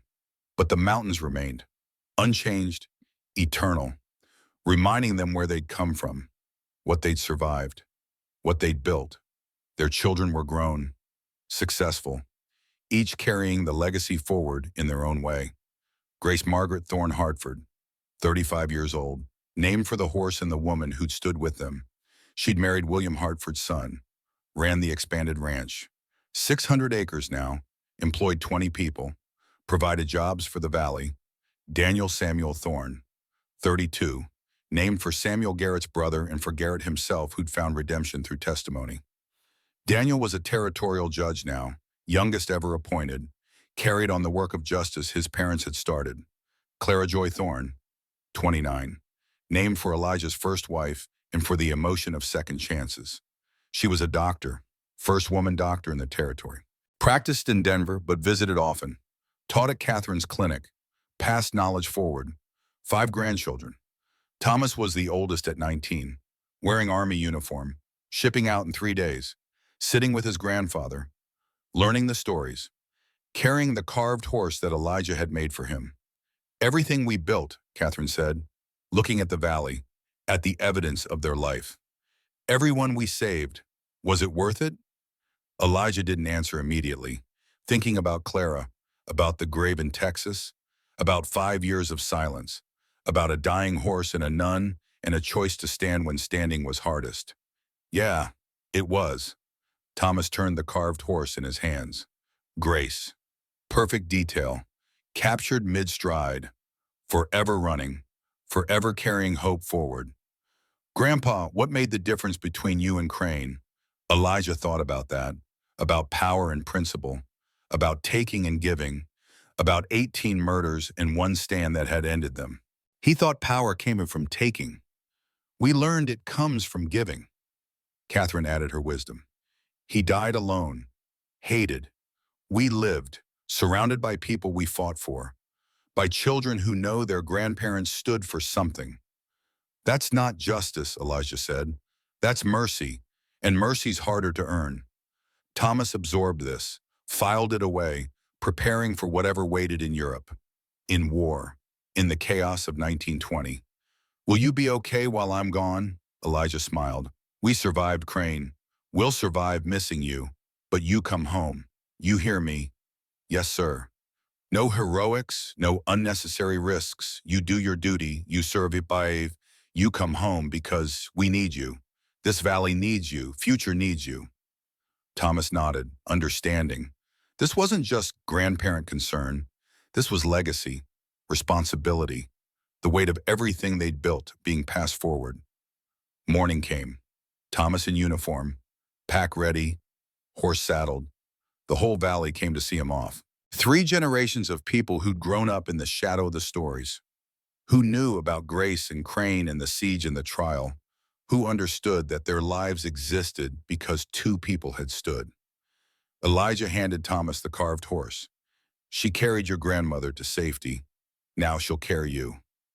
I'll bring her back. I know you will. You're a thorn. We always come home. Catherine embraced him, didn't cry. Mountain strength. Remember what we taught you. Courage isn't about fighting. It's about knowing when fighting is the only choice left. And if it is, Elijah's voice was firm, then you fight with everything you have, and you serve, and you come home. Thomas mounted, looked back at his grandparents, at the ranch house, at Grace's grave where monuments stood with plaque, at the valley that had been wilderness and was now home. He rode east, toward trains and ships and war, carrying a carved horse and lessons learned and the weight of legacy. Elijah and Catherine watched him go, standing together, as they'd stood for 35 years, as they'd stood through siege and trial and building and life. Think he'll be okay, Catherine asked. He's a thorn. He'll be more than okay. Behind them, the valley stretched. Gardens, buildings, cattle, horses, all the evidence of lives well lived, of choices made right, of standing when standing mattered. And at the center, Grace's grave, monument now, white stone with plaque, words carved deep. Here lies Grace who carried hope through darkness, below 18 names, Crane's victims, remembered, honored, never forgotten, in memory, in justice, in hope. The sun climbed, another day beginning, another day survived. Another day added to the 35 years they'd stolen from death and darkness, and a man who thought power came from taking. They'd learned different. They'd lived different, and they'd taught different. That was legacy. That was justice. That was mercy. Elijah took Catherine's hand. After 35 years still reaching, still holding, still choosing. Not bad for a nun and a hermit, she smiled. Not bad at all.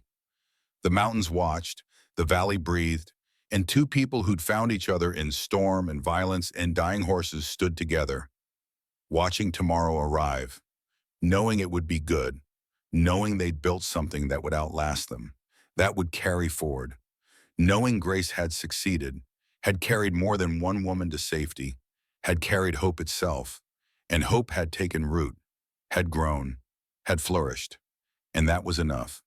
More than enough, everything. The story was complete, the circle closed, the legacy secure. And in the mountains of Colorado, where a hermit had once lived in silence and a nun had once arrived dying, life continued. Abundant, purposeful, true the way it was always meant to be.